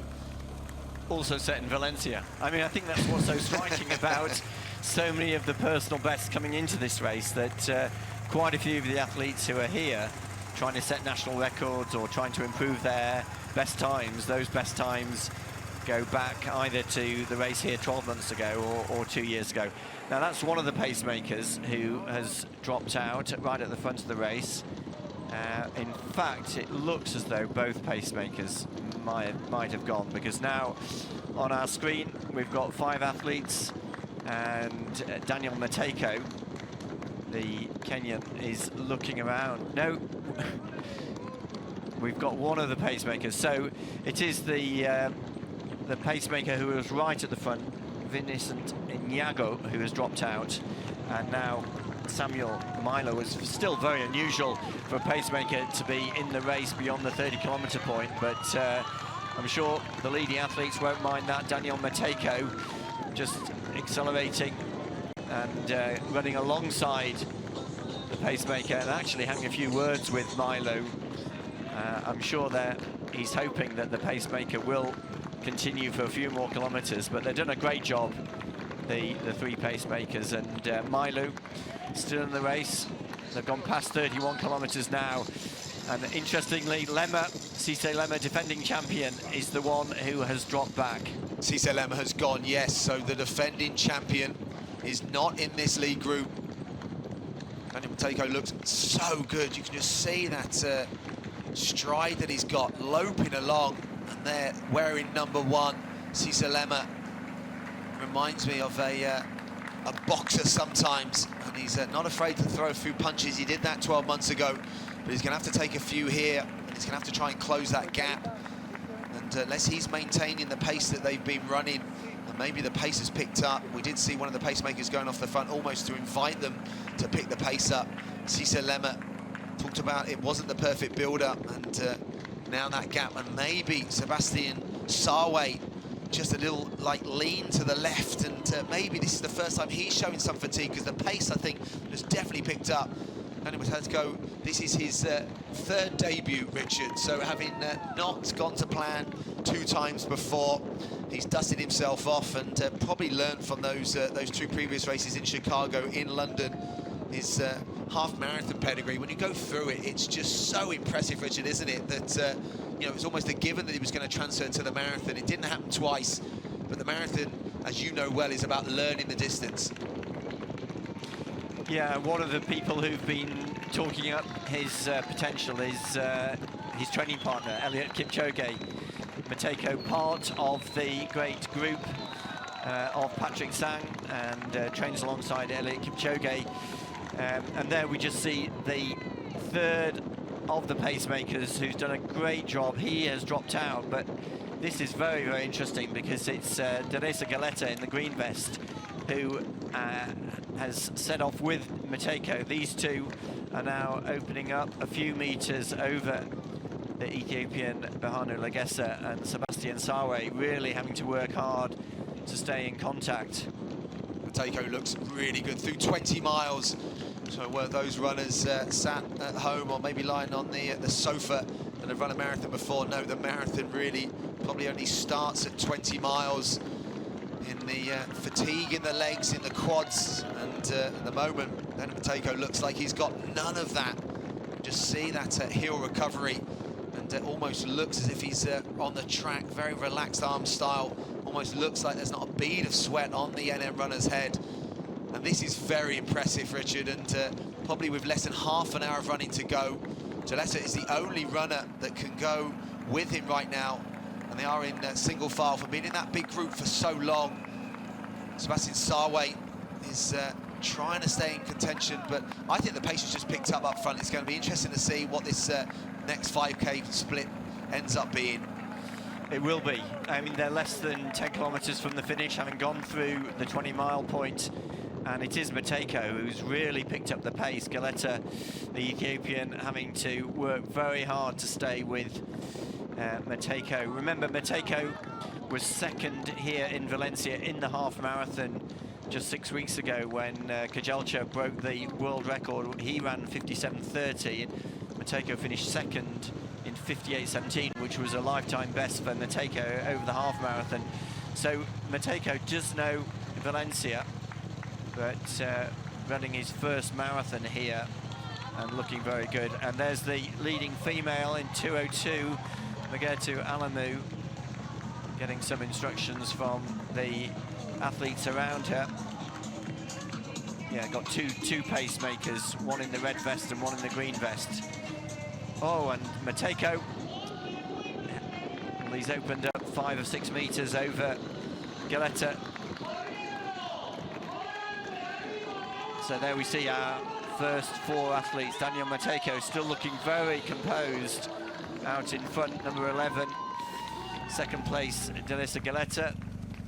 And there's the leading Spanish athlete, Maita Mayuf, accompanied by the great Miguel Indurain on the bike, doing the pacemaking duties for Mayuf, chasing her own Spanish record.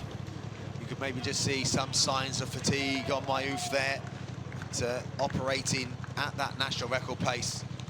Alamu looks so relaxed again, very much like Mateo, where she's just floating along the surface, but 31 seconds down on the course record, 1:35.55 through 30 kilometers. So she's going to need to pick it up. But she's there or thereabouts, inside her own lifetime best. Performance 2:16.34 around about the 2:15 high mark at the moment, but it is single file with similar gaps between Galetta in second place, Sebastian Sarwe, Matejko, the leader in that NN singlet, wearing number 11. He just does not look in any stress whatsoever. So it's just about now the fatigue levels in the body in the later stages. Has he hydrated? Has he refueled? Has he learned from his previous 2 marathon attempts that didn't quite go to plan? But that's sign of a great athlete, where they learn from their mistakes.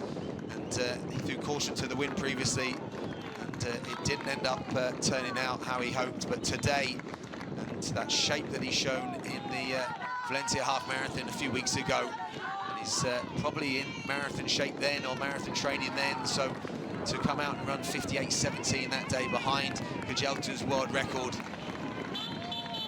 he just does look so good on this surface, and so relaxed, so economical. Talk about the economy of runners, so the effort for the speed that he's putting in. And Sebastian Sarwe looks like he's trying to close the gap. He's moved into second. So 2 of the world's very best half marathon runners, one making their real debut, Sarwe, one of them trying to finish their first marathon. They're still going to be the unknown, aren't they, Richard? That is the fascinating thing about the marathon, that anything can happen in the final kilometres. Yeah, and I think you referred to the fact that Matejko has actually started 2 marathons before and dropped out of both of them. So that is the question mark. You know, has he got his fueling right? Has he got his training right? That's going to carry him over these final 7 or 8 kilometres. He's put in a very fast 5 kilometres. It will be interesting to see what his split is for this 5K up to the 35K point. But Matejko at the moment has got about 40 metres lead over the 2nd and 3rd place. But Sebastian Sarwe, well, it's always hard to know what athletes are experiencing, but it looked as though he might have gone through a bit of a difficult patch a few minutes earlier, and he's hauled himself back into 2nd place. But Matejko's still got a decent lead at this point, with just over 20 minutes of running to go. It's only a very few number of the pacemakers are out there now. Their jobs have been done. It is about racing. And, it is a maybe foreshortening of the camera angle here, but whether that is starting to close now. Sebastian Sarwe looked as if there was a little bit of fatigue, but maybe he's just weathered the storm, and coming up to an hour and 40 minutes of running. These athletes would have known the work that's gone in to get them here. They would have trained over similar distances, similar paces. But you can't run a full marathon in training, and that's the fascinating thing. So Matejko, you can see 12 degrees on the advertising board on the side, so lovely conditions here in Valencia. Very minimal wind, no elevation on the course. And we even looked at the later stages, didn't we, Richard? We hadn't realised that last 800 metres is quick, so if it does come down to a race here, and we could well see people closing very fast over that last half a mile, but a lot of running to go. Over 20 minutes of running in this elite men's race, around about 35 minutes of running in this elite women's race. Alamu on the right-hand side of the screen, and again, the production team doing a fantastic job with the images we've got throughout this whole race. And we hope you're enjoying it wherever you are in the world. This is the 2024 Valencia Marathon, Trinidad Alfonso EDP. And, we're delighted to bring you such great images and fantastic running. So there's the chase group. We're getting an update on that distance, Richard. Yes, Magetu is leading. There's a picture of the third-placed athlete in the women's race, Turiu Mesfin. She's just through 19.4 miles. Stella Chizang from Uganda is between Magetu and Mesfin. There we are at 30 kilometres. So Alamu has got a lead of 45 seconds over the Ugandan Chizang, and Turiu Mesfin of Ethiopia just over a minute and a half down on Alamu and almost a minute down on Chizang. So they're the leading three athletes in the women's race. Alamu on our screen. Meanwhile, at the front of the men's race, it's a fascinating battle because this race has certainly not been won. It looks as though Sebastian Sawe and Deresa Geleta, the second and third place athletes, have closed that gap, and that gap now is down to, what, about 20 metres, maybe just over 20 metres, but Matejko has got a real battle on his hands. Well, the reason that it all splintered, that it split up, 14:21, and is the quickest 5K split of the race. And Sebastian Sawe, that's almost probably why he just bided his time, but pick up of pace in that split. And that's why the race is well and truly on, and putting that time back. So Shakir there, the athlete that's just dropped off one of those groups behind, wearing 22. So we'll try and get an update on his projected time. So he was in 25th place, and I think through 30 kilometres, so he'll be coming up to the 35 kilometres, but he was on 2:05.55 pace, and there you go, 2:41.43 is the 35K split. And you can see they have pulled some time back on that course record, but they're still a minute outside, but there's still maybe three athletes in contention here, so maybe the course record is gone, and it is all about who's going to take the 2024 Valencia Marathon title. Because you can see that 17-second gain on the course record. But whether they can maintain this ferocious pace in the closing stages, and Matejko just for the first time, just showing a little bit of fatigue, just a little look over his shoulder. That speed and cadence has just slowed down, just very, very slightly. And just maybe the first signs of fatigue. And Geleta, he looks pretty good at the back, and Sawe, who maybe's weathered the storm. I think we've got a race on our hands, Richard. We've got a race on our hands for sure. Matejko, I think for the first time, aware that he is being hunted down, and that gap is very, very gradually closing. And it's very interesting how now it's Sawe back in second. A few moments ago, it was Geleta who was leading them, but the three of them athletes are going to come back together, and it's going to be very interesting to see how Matejko responds as he gets scored.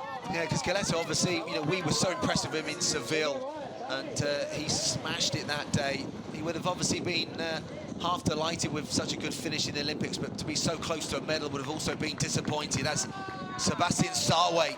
I thought he might just sit on Matejko then, but he doesn't. He literally just glides by, and look at that, such a change.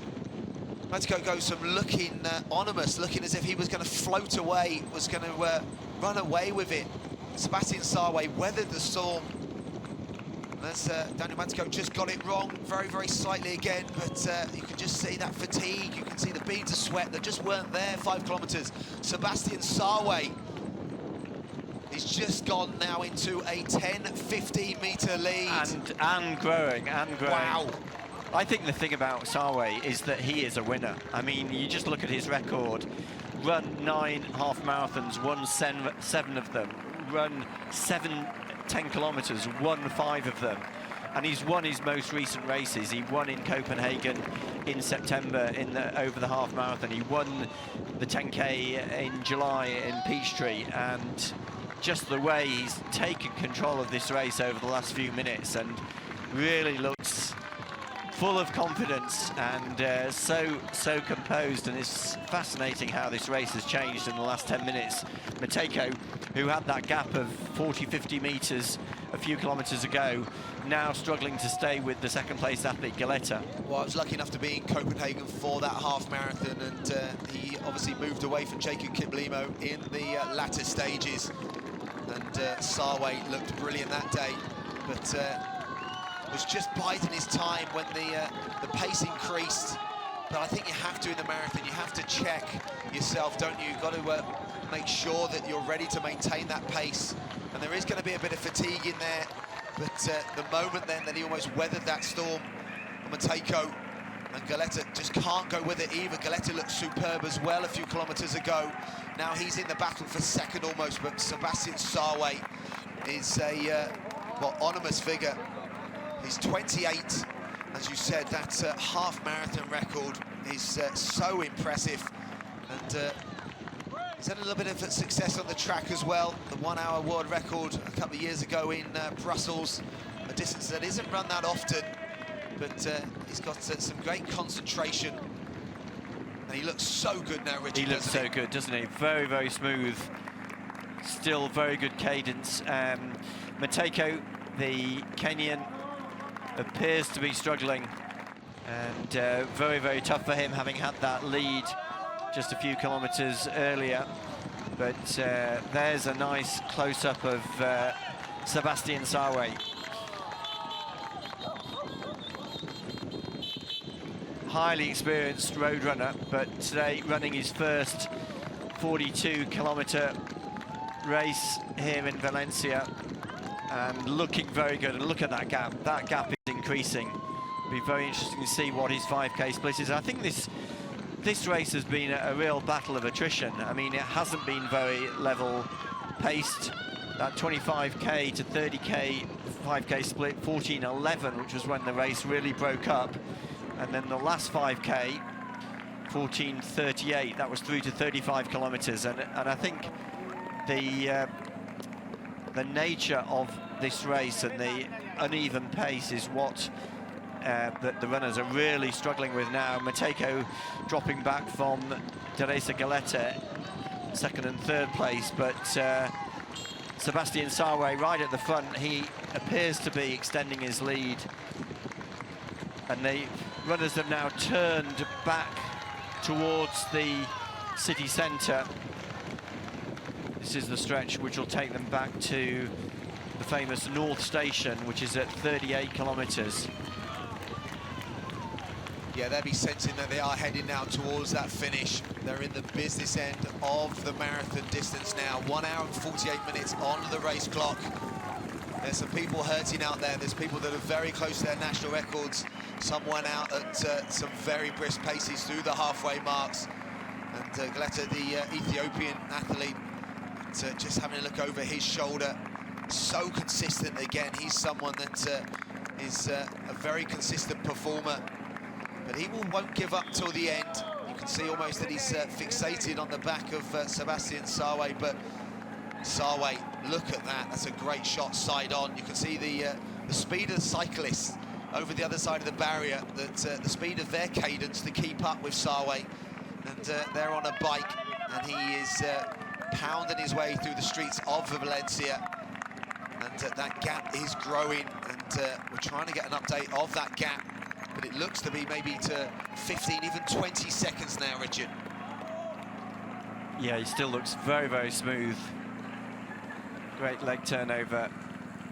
Has a quick glance at his watch, but Sebastian Sarway, we can't quite yet see how big that gap is, but I think it's still a very, very good gap.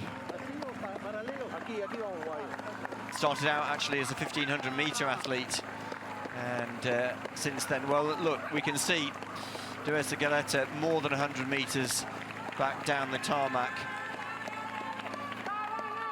On the right of the screen is the Spanish athlete Ibrahim Chakir. Looks as though, yes, Chakir is the first Spanish athlete, so he's in front of Carlos Mayo. He is. He's gone through 35 kilometres, 1 hour 45:07, but dropped off national record pace. And there you go. The splits on the screen represent that as well. So 24 seconds outside. So given how much he was up in the early stages, I don't think he's going to pull that. And you can see that some of the wheels have come off. Sonja Mo in there now, 2 minutes outside the national record pace. But Teresa is close to that Israeli record, but now 10 seconds outside that. Ilyas Anui, so he is inside the record, and he's absolutely flying at the moment. So very impressive over the marathon distance. And yeah, whether that record, that Cripper national record of 2:06 is going to get revised today. But the winner of the Valencia Marathon is going to be revised today. So Cesar Lema was there in the early stages, over halfway, but had to give way to some of the up-and-coming new marathon runners. Sebastian Sarway, this is his debut. I think that might be Mark Rogue there on the bike there, just enjoying the elite field that he's put together, because it is, Richard, a phenomenal elite field, but we are maybe just down to one now at the front. Yeah, I think this is really exciting for world marathon running. I mean, Sebastian Sarway, he could be one of the new stars in marathon running over the next few years. Mark Roach, the elite athlete coordinator, has talked about this race as the race for debutants.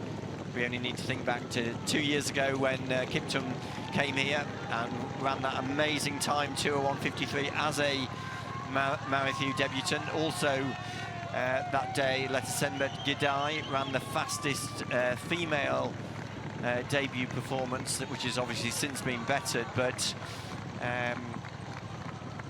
Valencia not only building its reputation for fast times, but building a reputation as the place for newcomers to world marathon running to make their mark. And Sebastian Sarway certainly appears to be making his mark here today, running his debut and looking so good as he comes down towards 40 kilometers. 1 hour 53, the 40k split last year from the course record was revised, 1 hour 55 and 12 seconds. That record that had stood from that fastest ever debut, Kelvin Kiptum, the late great Kelvin Kiptum. So still absolutely devastated that we lost such a special athlete. He made his name here in Valencia. That record was revised last year by Cesar Lema. I don't think we're going to get that this year, but we are going to announce a very, very fast debutant in Sebastian Sarway.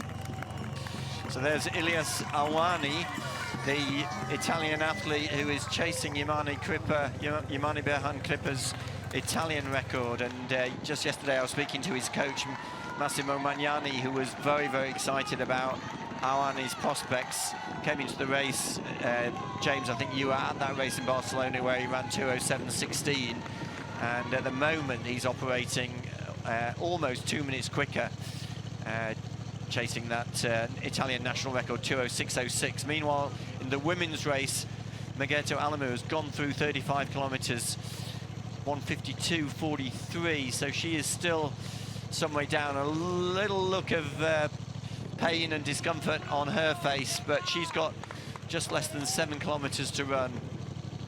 Yeah, and her lead is up to a minute now on Chizang. Chizang still operating around about 2:17 pace for the Ugandan. And I think we're slipping outside about 2:15, 2:16 pace now as Mayouf. And Mayouf split at 30 kilometers, but we're waiting for the 35-kilometer split. So the Spanish national record, 2:21:27. and heading towards 35 kilometers. So there are gaps now. There's some tired legs out there, and we're waiting for the split of Sebastian Sawe through 40 kilometers. There you can see 19 seconds for Mayouf inside national record at 30 kilometers, but she's almost got the next 5 kilometer split out the way. So let's see what that split. Alamu on the left of the screen. The course record is going to be safe this year. You can just see the slight drop of cadence. You can just see a little bit of fatigue. Pacemaker's still there, still helping along, but there's no pacemaker for this man. Sebastian Sawe getting some great cheers and applause from the crowd. They know great racing when they're seeing it. And now almost, I think, into the last 2 kilometers.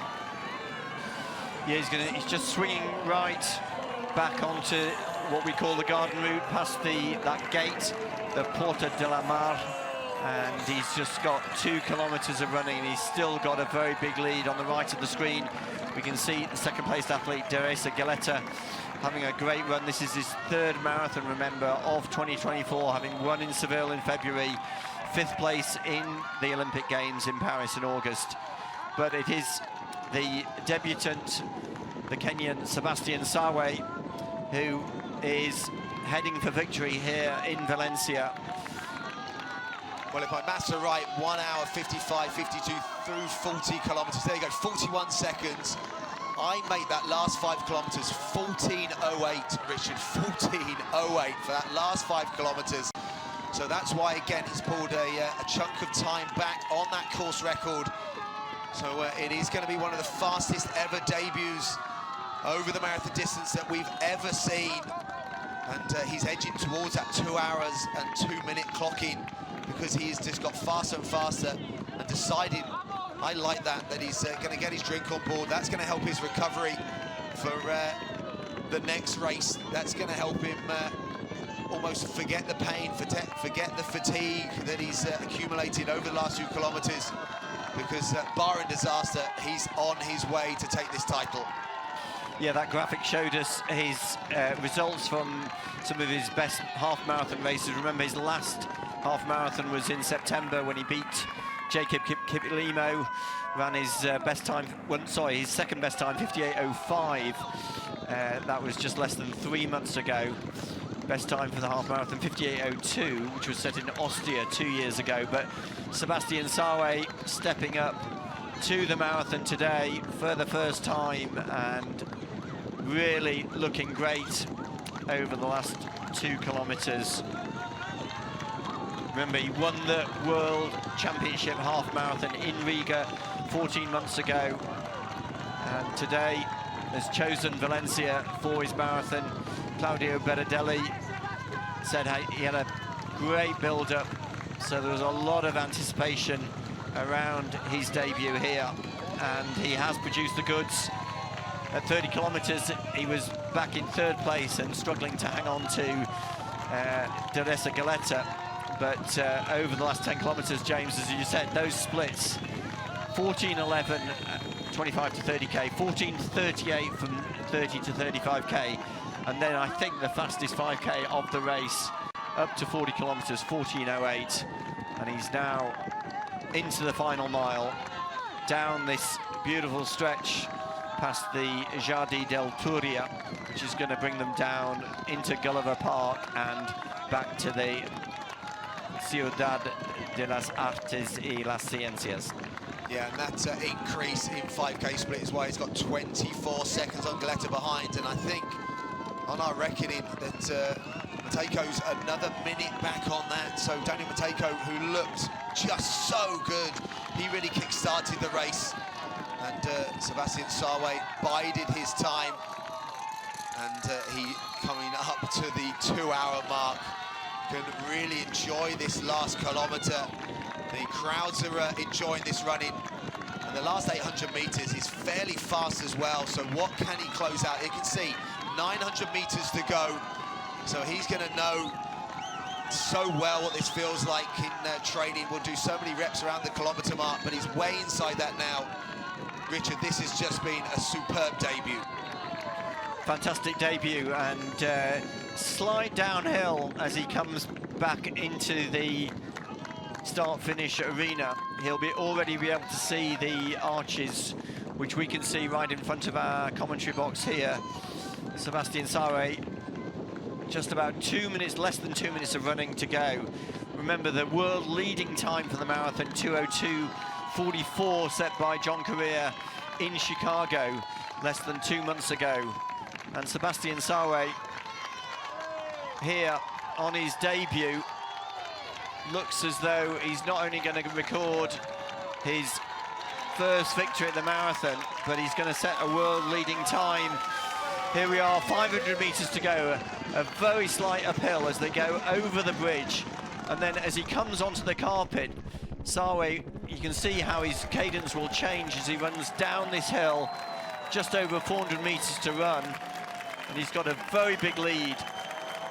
I think he is going to set a world-leading time for the marathon. It's going to be, yes, Richard, a world-leading time. I think he's going to be a fraction outside the course record and a fraction outside the fastest ever debut. But what a debut it's been, the 28-year-old Kenyan. So success over the half marathon multiple times, but doubling the distance today in Valencia and doing it so successfully. Keep an eye on the race clock. He is closing. The speed that he's shown in the latter stages been so impressive. The crowd know it. I tell you what, this is going to be a time to throw down for the future. Keep an eye on the athlete on the screen. The future of marathon running is here. Another great Kenyan marathon runner to the fore. The race clock is going to be very close to that, 2 hours and 2 minutes. Sebastian Sarre, the Valencia Marathon 2024. Superb bit of running. Absolutely fantastic finish by Sebastian Sarre. He closed so quickly over those final 7 kilometers. And here's the second place athlete, the Ethiopian Deresa Galeta. Another great performance from him, following up his 5th place in the Olympic Games in Paris. Deresa Galeta of Ethiopia, 2nd place here in Valencia on his first performance in Valencia. Big lifetime best as well for Galeta, and I tell you what, again, he is becoming Mr. Consistent as well. Just 31 seconds off those medals at the Olympic Games, and the athlete that made the race kick-started it. You can see a contrast in his style of around about 15 kilometers ago, where he looked utterly brilliant. Mateko, though, will still be putting down some very strong numbers. This is his 3rd attempt at the marathon. It's going to be his first finish. I tell you what, the first finish of this man, Sebastian Sarre, was so impressive. But I'm sure I'll have a word with Mateko, almost thanking him for kick-starting the race. The NM runner that really did throw the first big punches in this race. And he is going to finish what is his 3rd marathon that he started. And just a few tweaks, I think, Richard. And I think, again, we've got a very special marathon runner in front of us. Yeah, I mean, Mateko is still better known as a 10,000 metre and a half marathon runner. Remember, he ran the 10,000 metres in the Paris Olympics in August, finished 11th there, ran the half marathon in October, finished 2nd to Kajelcha, and here today, as you say, James, finishing his first marathon with really tired legs because of really the pace that he injected after the 30-kilometre point. But great to see Mateko finishing 3rd place for Mateko, 2:04:23, and now a rush of runners. Look, there's Alphonse Simbu of Tanzania. What a run for him. He's taking 4th place. That's a great run by an athlete that's been on the podium at the World Champs, and the time there. Look at this, Richard. I think he's going to smash the German national record. 5th in Rome over the half marathon distance. Look at that. inside 2 hours and 5 minutes. That's a huge run. Look at that, he's absolutely delighted. Taken over a minute and a half off the German national record. And this is an athlete, this is the Italian athlete we haven't mentioned. Johannes Cipanelli.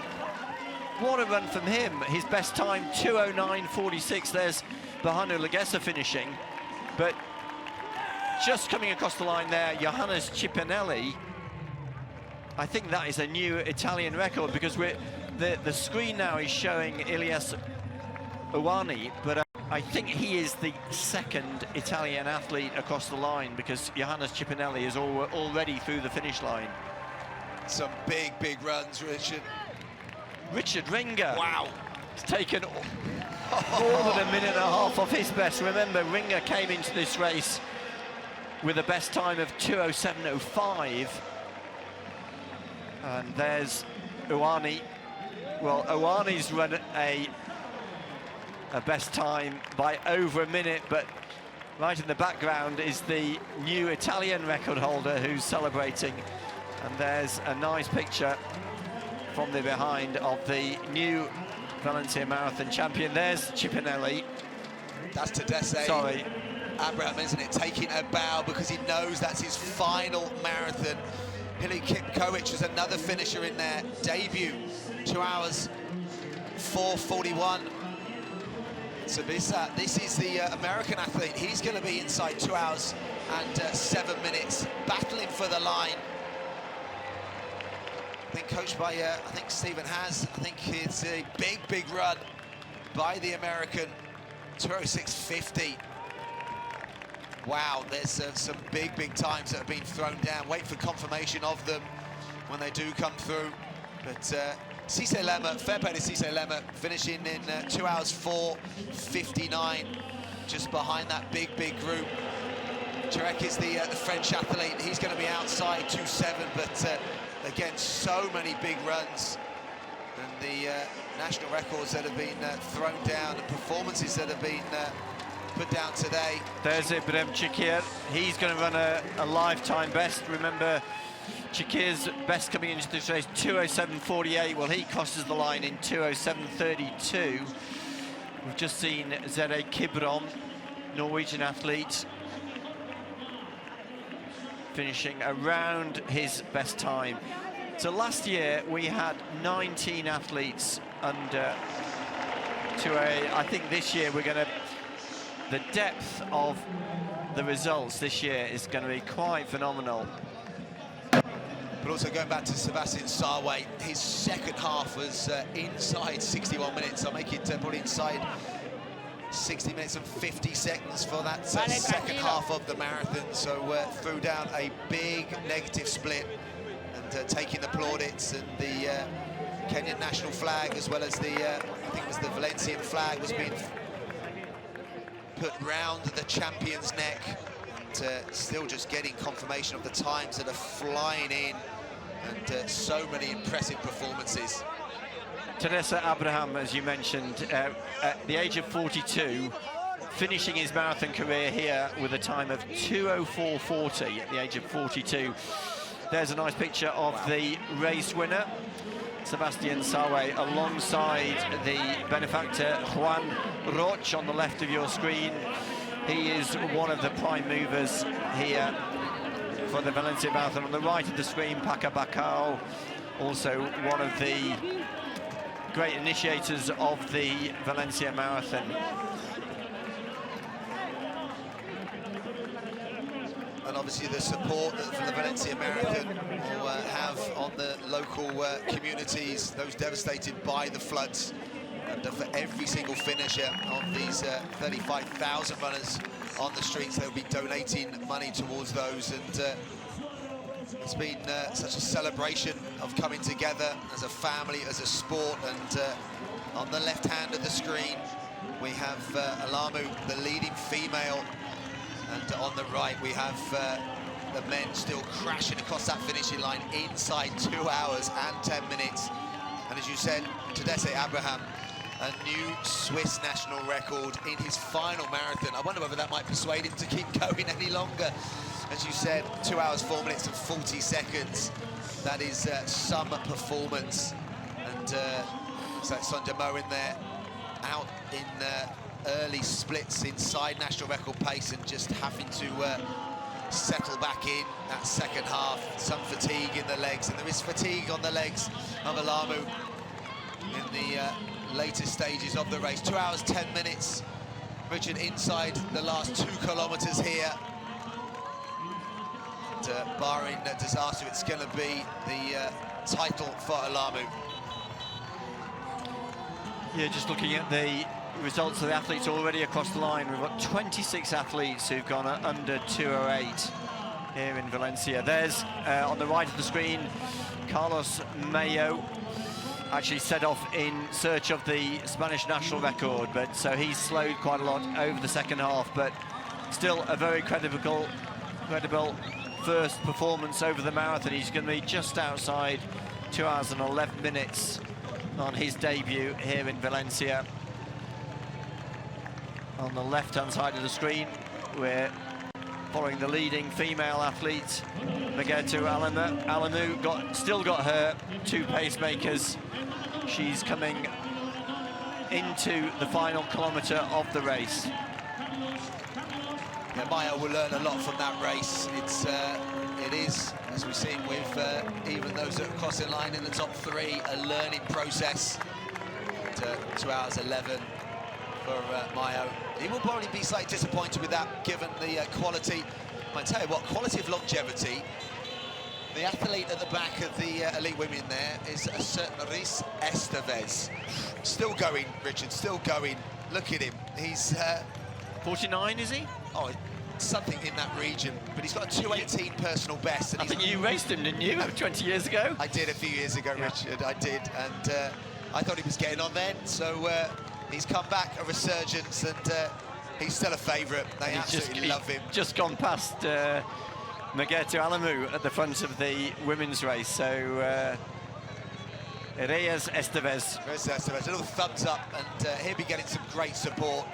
So a decorated runner, world medalist, and a European medalist.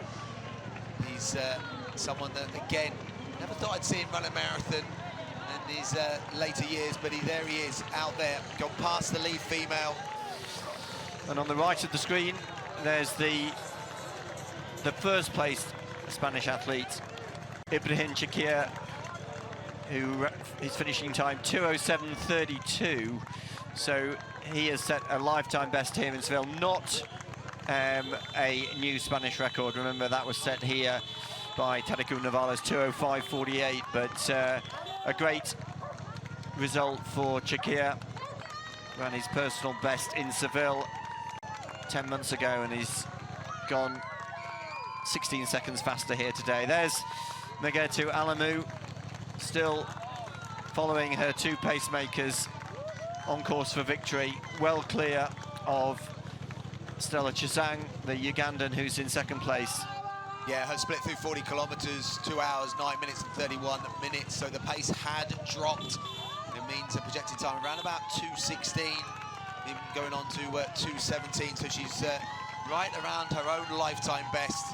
But yeah, that gap had slightly grown to around about a minute to Chisang, who again herself is still holding on for what would be a big lifetime best, and she's in a battle for 3rd place.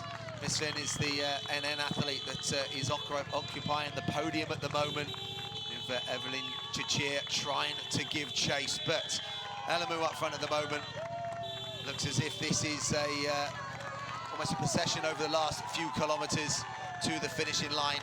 But it is a tired-looking athlete out there right now. Yeah, I think one thing that is noticeable is how the temperatures have increased. Sun is very bright here in the start-finish area of the City of Arts and Sciences, and I think even for these elite athletes, I mean, it's 10:30 here in Valencia, 700 metres to go for Alamu, but temperatures climbing. We started out at 12 degrees, I think it's around 16, 17 degrees, so a little bit on the warm side for the athletes, and certainly it'll be quite a lot warmer for the runners further back in today's race. Yeah, it is just slightly hottening up, but still nothing too excessive. But you can see the pacemaker just trying to encourage Alamu. 2 hours, 15 minutes on the race clock. And in this section of the race, every single 100 meters is counted down. And there is the welcome sign of the 500 meters. And it's a bit deceptive from the above angle here, but there is a bit of a drop here once you hit the matting. Fairly significant 100 meters that for some runners, when they're in pace, we saw with Sarway absolutely loving this section. For Alamu, it's the opposite, Richard. It's almost a fatigue on those quads, but it's 400 meters to go. 400 meters to go, and I think she's just going to miss her lifetime best, 2:16:34. Remember, she set that in London, in finishing 4th earlier this year.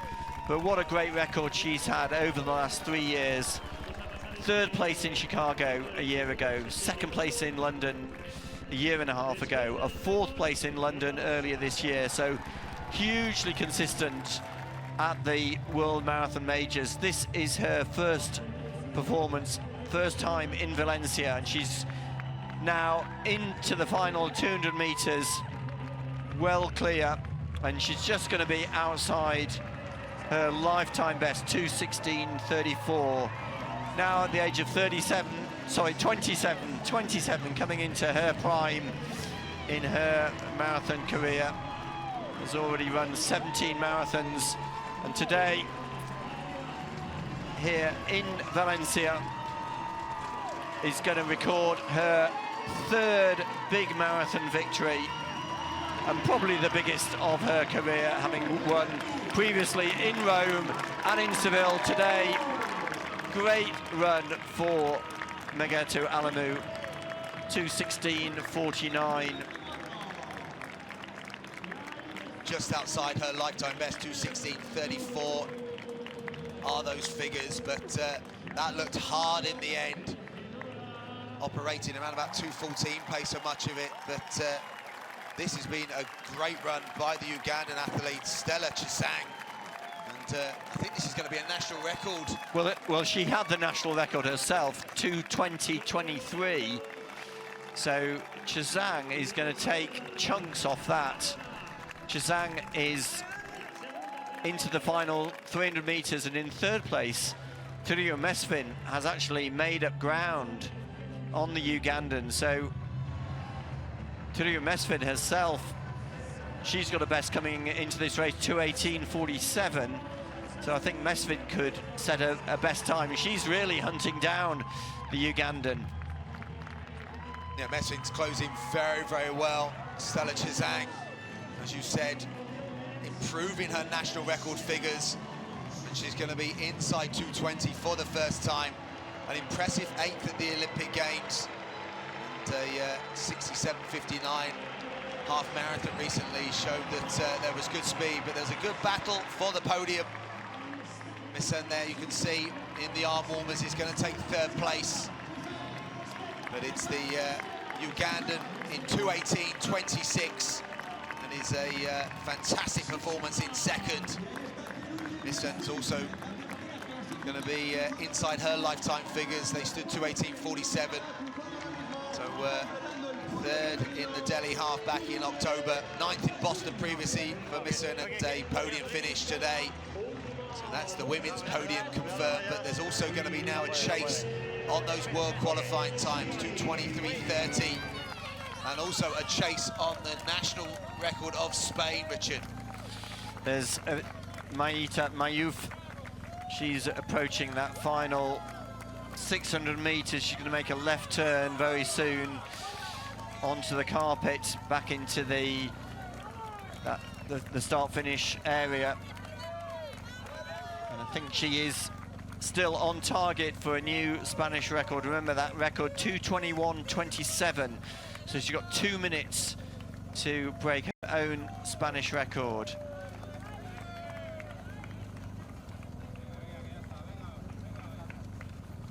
Maïta Mayouf, she's in 5th place at the moment. We've got a Kenyan athlete, Evelyn Chichir, who herself has broken her lifetime best, came into the race with a 2:22:11. So she's going to be the 4th athlete, the Kenyan Evelyn Chichir, to go under 2 hours and 20. But there's Chichir. Sorry, Chichir's just outside 2:20, but she's going to set a lifetime best. Her best time, 2:22.11. She's into the final 200 meters. So Chichir of Kenya, the 4th place athlete in the women's race, and just behind her is the 5th place athlete and the leading Spanish athlete, Mayita Mayuf. As you said, big personal best, Evelyn Chichir, 2:22 coming into this, and just outside 2:20. 4th place for the Kenyan athlete. Now the eyes are on Spanish athlete, those Spanish figures. This is an impressive bit of running, Richard. Very consistent. Remember, she ran here in Valencia for the first time in Spanish colours, having switched her allegiance from Morocco. Her own best time set here 2 years ago, 2:21.01, and maybe that's why she's banging her hands on her head, because she knows she's just outside her own best time. But is she going to set a new Spanish record? It's going to be very, very close. She needs to work very, very hard. Remember, 2:21.27. Is she going to break it? I think she's going to be a few seconds outside, and that's why that look of utter disbelief and disappointment, having worked so hard.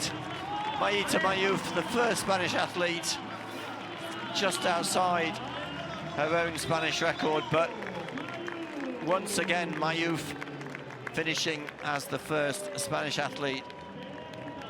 Oh, that is tough, Richard. The joy and pain of the marathon in one. She'll be delighted to be the national champion. You can see the splits that are written in black, bold writing on her hand that she would have been looking at, so she would have known she was just maybe slipping off that. But it's the realization when the race clock is in front and runners know that perception of how close they are to the finishing line, and the fact that they're just not going to be able to run 200 meters in X to break the record.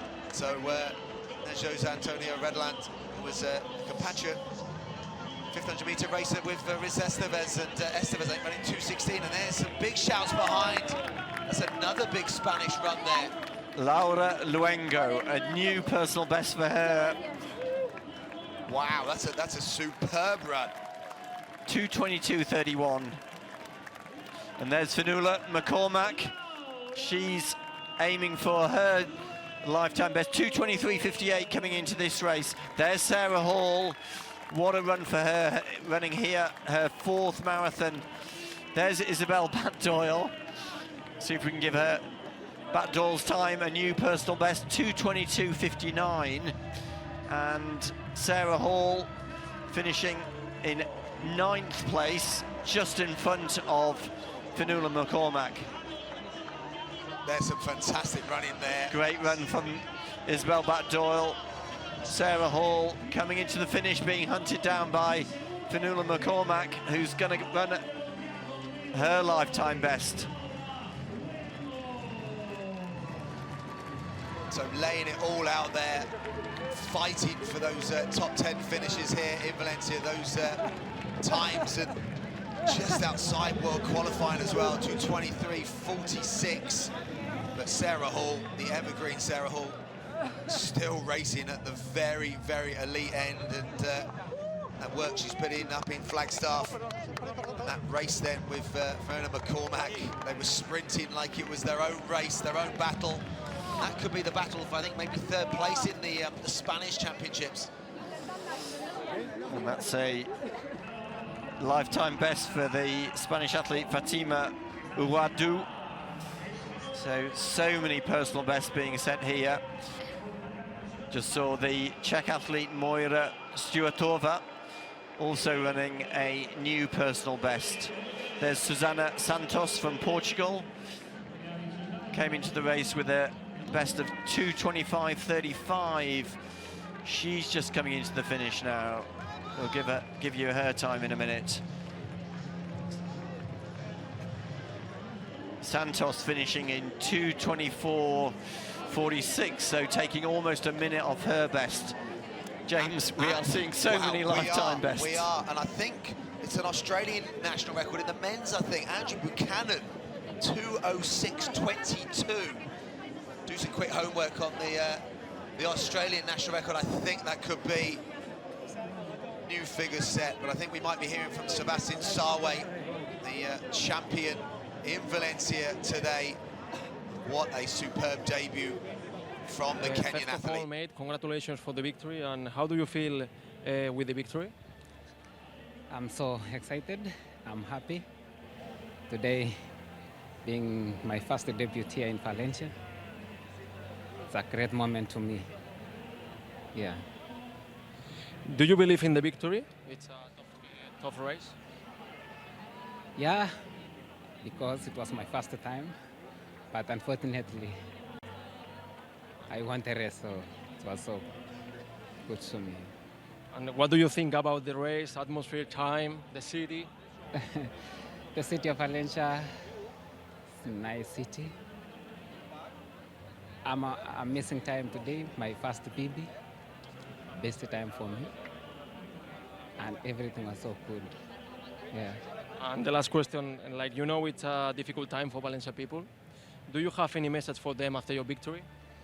Yeah, big condolences from me for the tragedy that happened to the people of Valencia. It was so sad. And for all, just pray for them. God to give them hearts to have harmony and peace, and all shall be well. Yeah, we are very sorry for the Valencia people. Thank you so much, mate. You are welcome. Well, Sebastian Sawe, the new champion here in Valencia, and interestingly, winning for the first time in Valencia. He's run 9 half marathons. He's won 7 of them. The 2 half marathons that he hasn't won, the 2 half marathons he's done in Valencia. But today, he has put that all to bed in winning here, winning the marathon and winning his first race in Valencia. And alongside Sawe, we've seen so many national records. James, a few moments ago, mentioned the new national record set by Brett Robinson.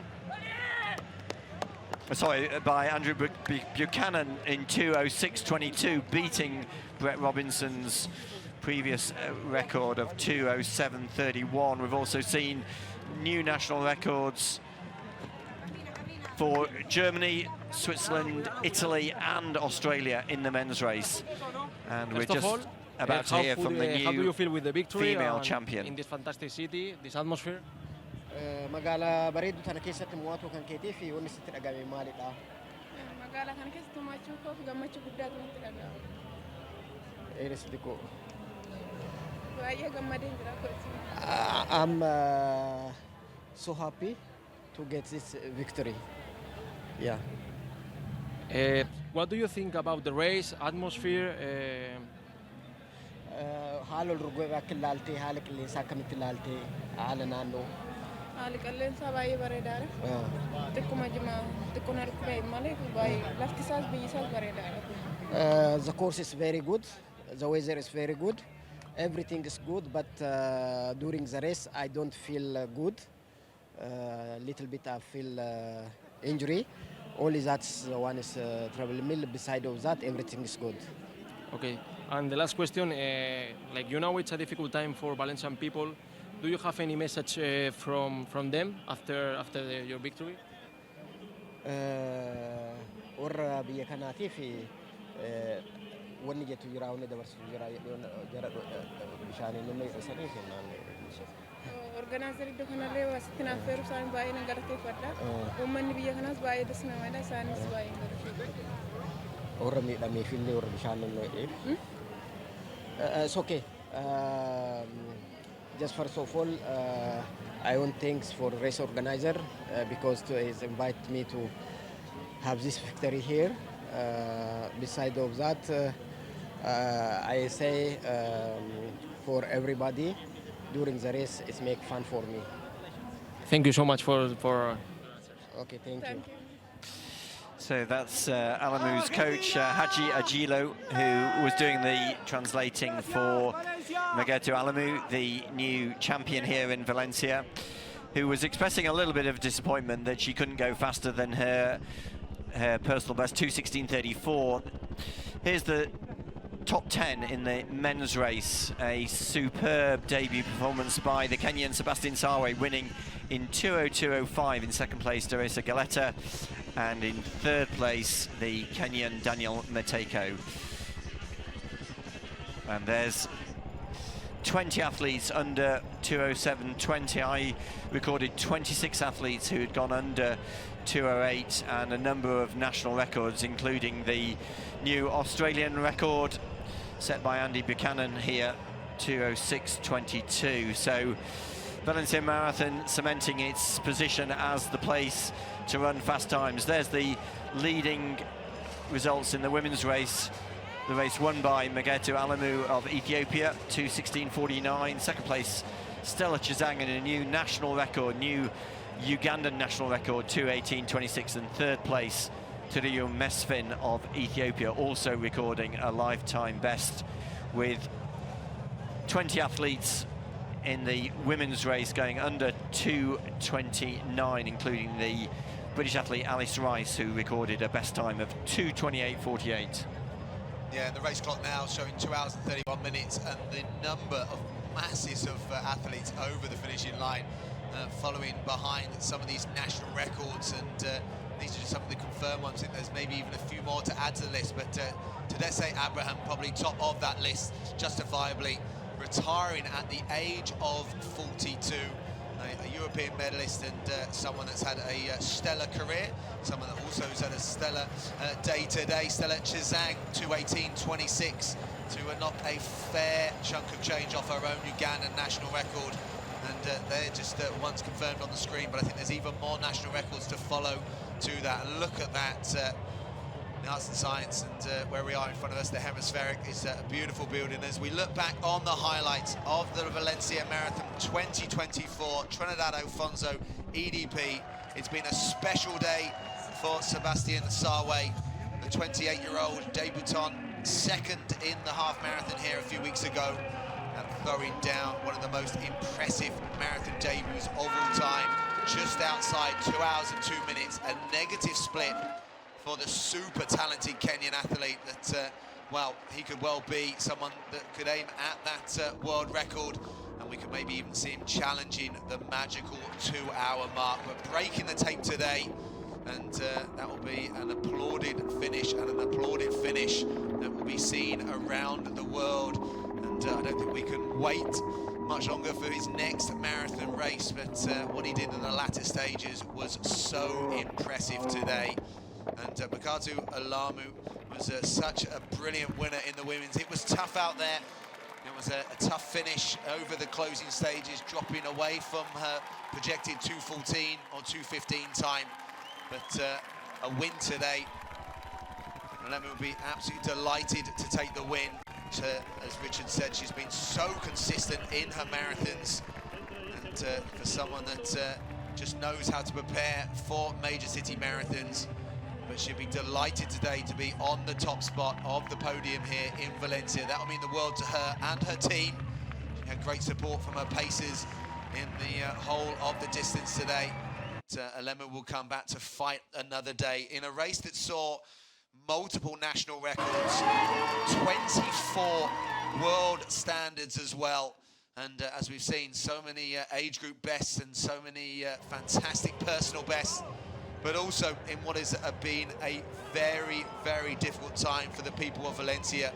We hope this event has brought some help towards the healing process, but also towards the rebuilding process as well, and bringing people together through sport and the financial support to that rebuilding process of what is such a special city and such a beautiful city, Richard.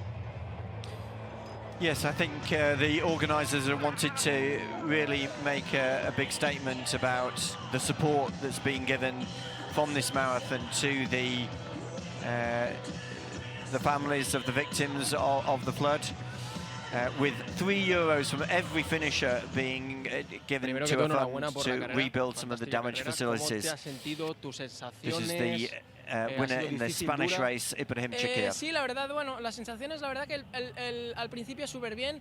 Estaba, cuando al paso de la media, estaba soñando con ese récord de España, que lo tenía en las patas, pero bueno, la maratón al final te pone en tu sitio. Hemos llegado al kilómetro 30 y ya he empezado a sentir un poco de fatiga en las piernas, con calambres y tal, pero digo, va, más vale regular un poco y llegar a meta sano que quedarte tirado ahí en medio de la carrera. Y la verdad que, bueno, hemos ido ahí, al final ha faltado poquito, bueno, eso, es un poco la suerte y tal, pero súper satisfecho con estar aquí después de los Juegos, y apenas con 3 meses de preparación no es nada fácil.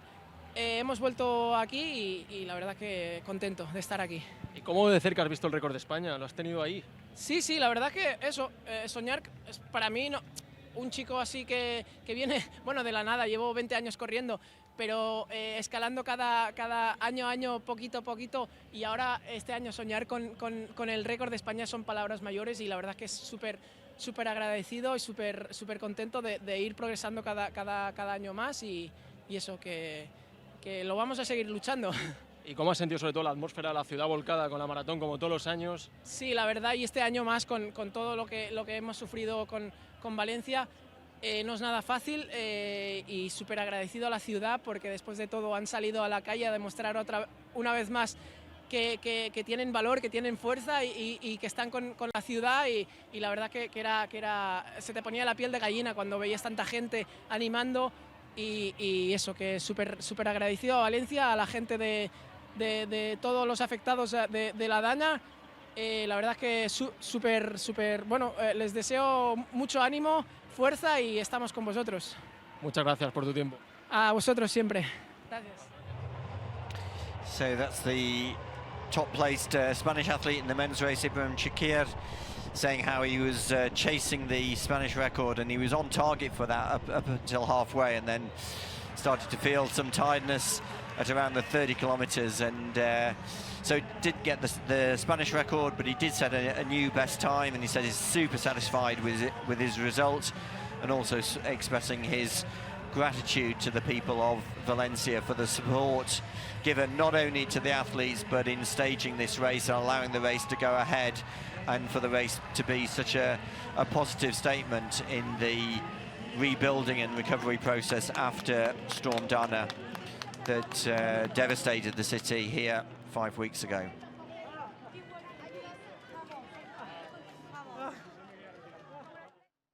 So next an interview, I think, with the Spanish champion in the women's race.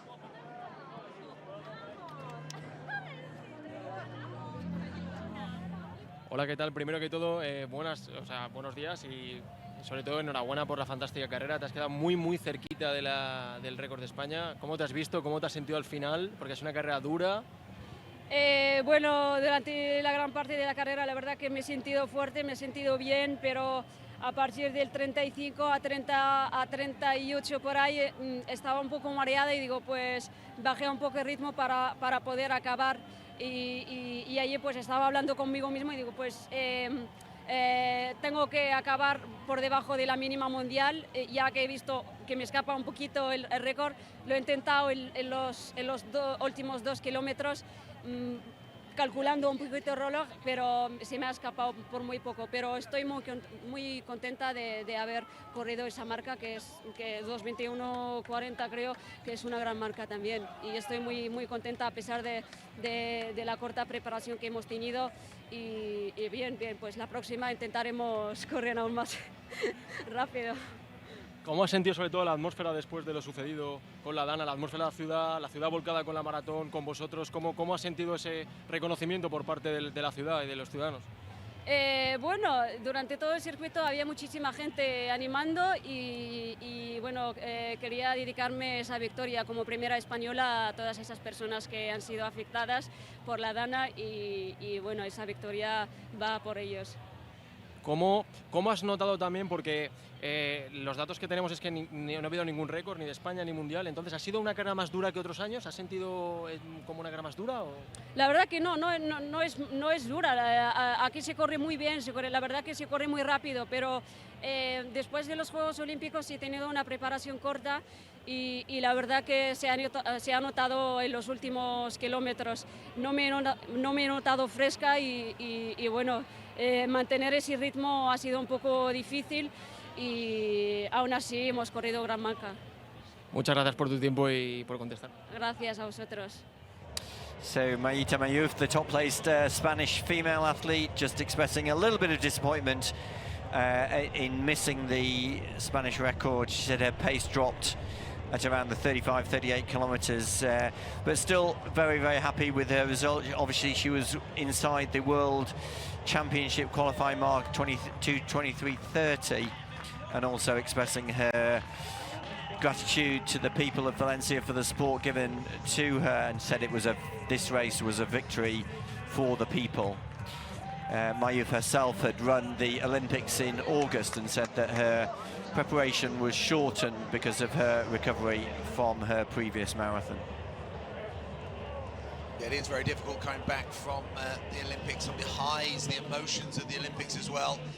The training block that went into that, really cumulative of not just that year, but years of training going into that. This will be a race that she always gets up for.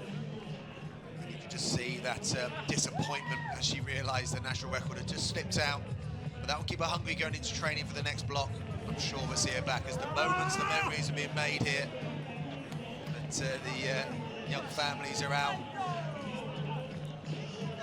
I think she's enjoying it. There's some more celebrations. You can just see the emotions of the marathon. It's tough out there. We're over 2 hours and 41 minutes. Still the masses streaming across the finishing line.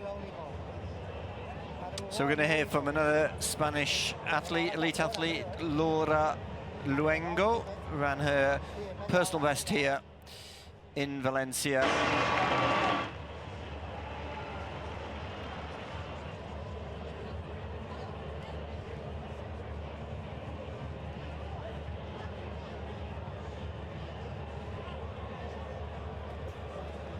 Primero que todo, carrera dura, ¿cómo te has sentido? ¿Cómo te has visto? Pues bueno, venía aquí con una estrategia muy clara. Yo soy siempre muy positiva conmigo misma y mis entrenadores también. Pensaba que podía salir a ritmo de 2:23 y luego a partir del 30 soñar e intentar apretar. Esa era como la carrera perfecta para mí. Se ha dado, he pasado el 30 y he empezado a meterme cada vez más concentrada, a decir sufre todo, has apostado mucho por esta carrera y he empezado a recortar segundos y segundos. Creo que en la segunda media he recortado 30 segundos para rebajar la marca a 2:23:30 y nada, es que me he encontrado genial, estoy súper contenta. Sobre todo felicitarte, has sido la segunda española, no sé si tenías estos datos, que ha sido para ti, que te llegaran llegar y decir, hostia, que he sido la segunda española, ¿qué sensaciones tienes? Sí, ha sido increíble, no solo por la posición nacional, sino también por la posición internacional. Yo adelantando a chicas de nivel europeo y de nivel mundial y yo digo, madre mía, es que no me puedo creer que yo esté adelantando a esta chica, o sea, esta carrera ya es una carrera de una persona que puede estar en la élite y eso es lo que más ilusión me hace. Sobre todo también, ¿cómo has sentido la atmósfera de la gente volcada con la maratón como todos los años? ¿Cómo has encontrado ese apoyo? ¿Te has reforzado para seguir hacia adelante? Sí, sobre todo los 2 últimos kilómetros ha sido increíble, la gente me ha animado un montón, de verdad, muchas gracias a todos. Ya no pensaba ni en cuánto quedaba ni nada, solo escuchaba mi nombre y ese ánimo y ese cariño de la gente que te llevan volando hasta aquí, hasta la alfombra azul. Pues muchas gracias por atendernos. Muchas gracias a vosotros, un beso. So that's Laura Luengo running her second marathon here in Valencia, improving her best time by over 3 minutes. She ran 2:22:31, which was an improvement from her time set 12 months ago when she ran 2:25:35. And again, Luengo was expressing her gratitude to so many of the spectators who were shouting her name, particularly over those final few kilometres when it got very tough. But a great result for her, second-placed athlete in the Spanish elite women's race. A great shot there of the start finish area. The finish area now so busy with sheer numbers coming across, and the to park as well. So a lung of the city to the race as well, breathing some fantastic life into a superb event year on year that just keeps growing in stature, growing in numbers. Those performances that we saw at the elite end. Sebastian Sawe, what an impressive victory, what an impressive debut, just outside the 2-hour 2 mark. Agatu Lemu was a superb elite women's winner today. It's, the masses still scream and stream across that finishing line. The race started earlier today with expectations. We were not disappointed. 35,000 entries, thousands taken to the streets here in Valencia for the marathon. Alfonso, Trinidad, it's been an absolutely superb day of racing, Richard. We've seen some superb performances. Yeah, great race, particularly in the men's race with Matejko really putting his foot down at the 30-kilometre point, and then seeing that fascinating battle between Matejko, Derisa Galeta of Ethiopia, and the eventual winner Sebastian Sawe. There's a great view of Ingeram, who has become a big name here in Valencia because of his pacemaking duties, but very well known. There's one of the top Italian athletes, but it was Sebastian Sawe who has made the big headlines. His win, his debut, superb here at the Valencia Marathon, Trinidad Alfonso 2024. A race that saw multiple national records, 24 World Championship standards, but also bringing so much support to the city of Valencia. From myself, James Lee, and Richard Narurka, this has been the Valencia Marathon Trinidad Alfonso 2024.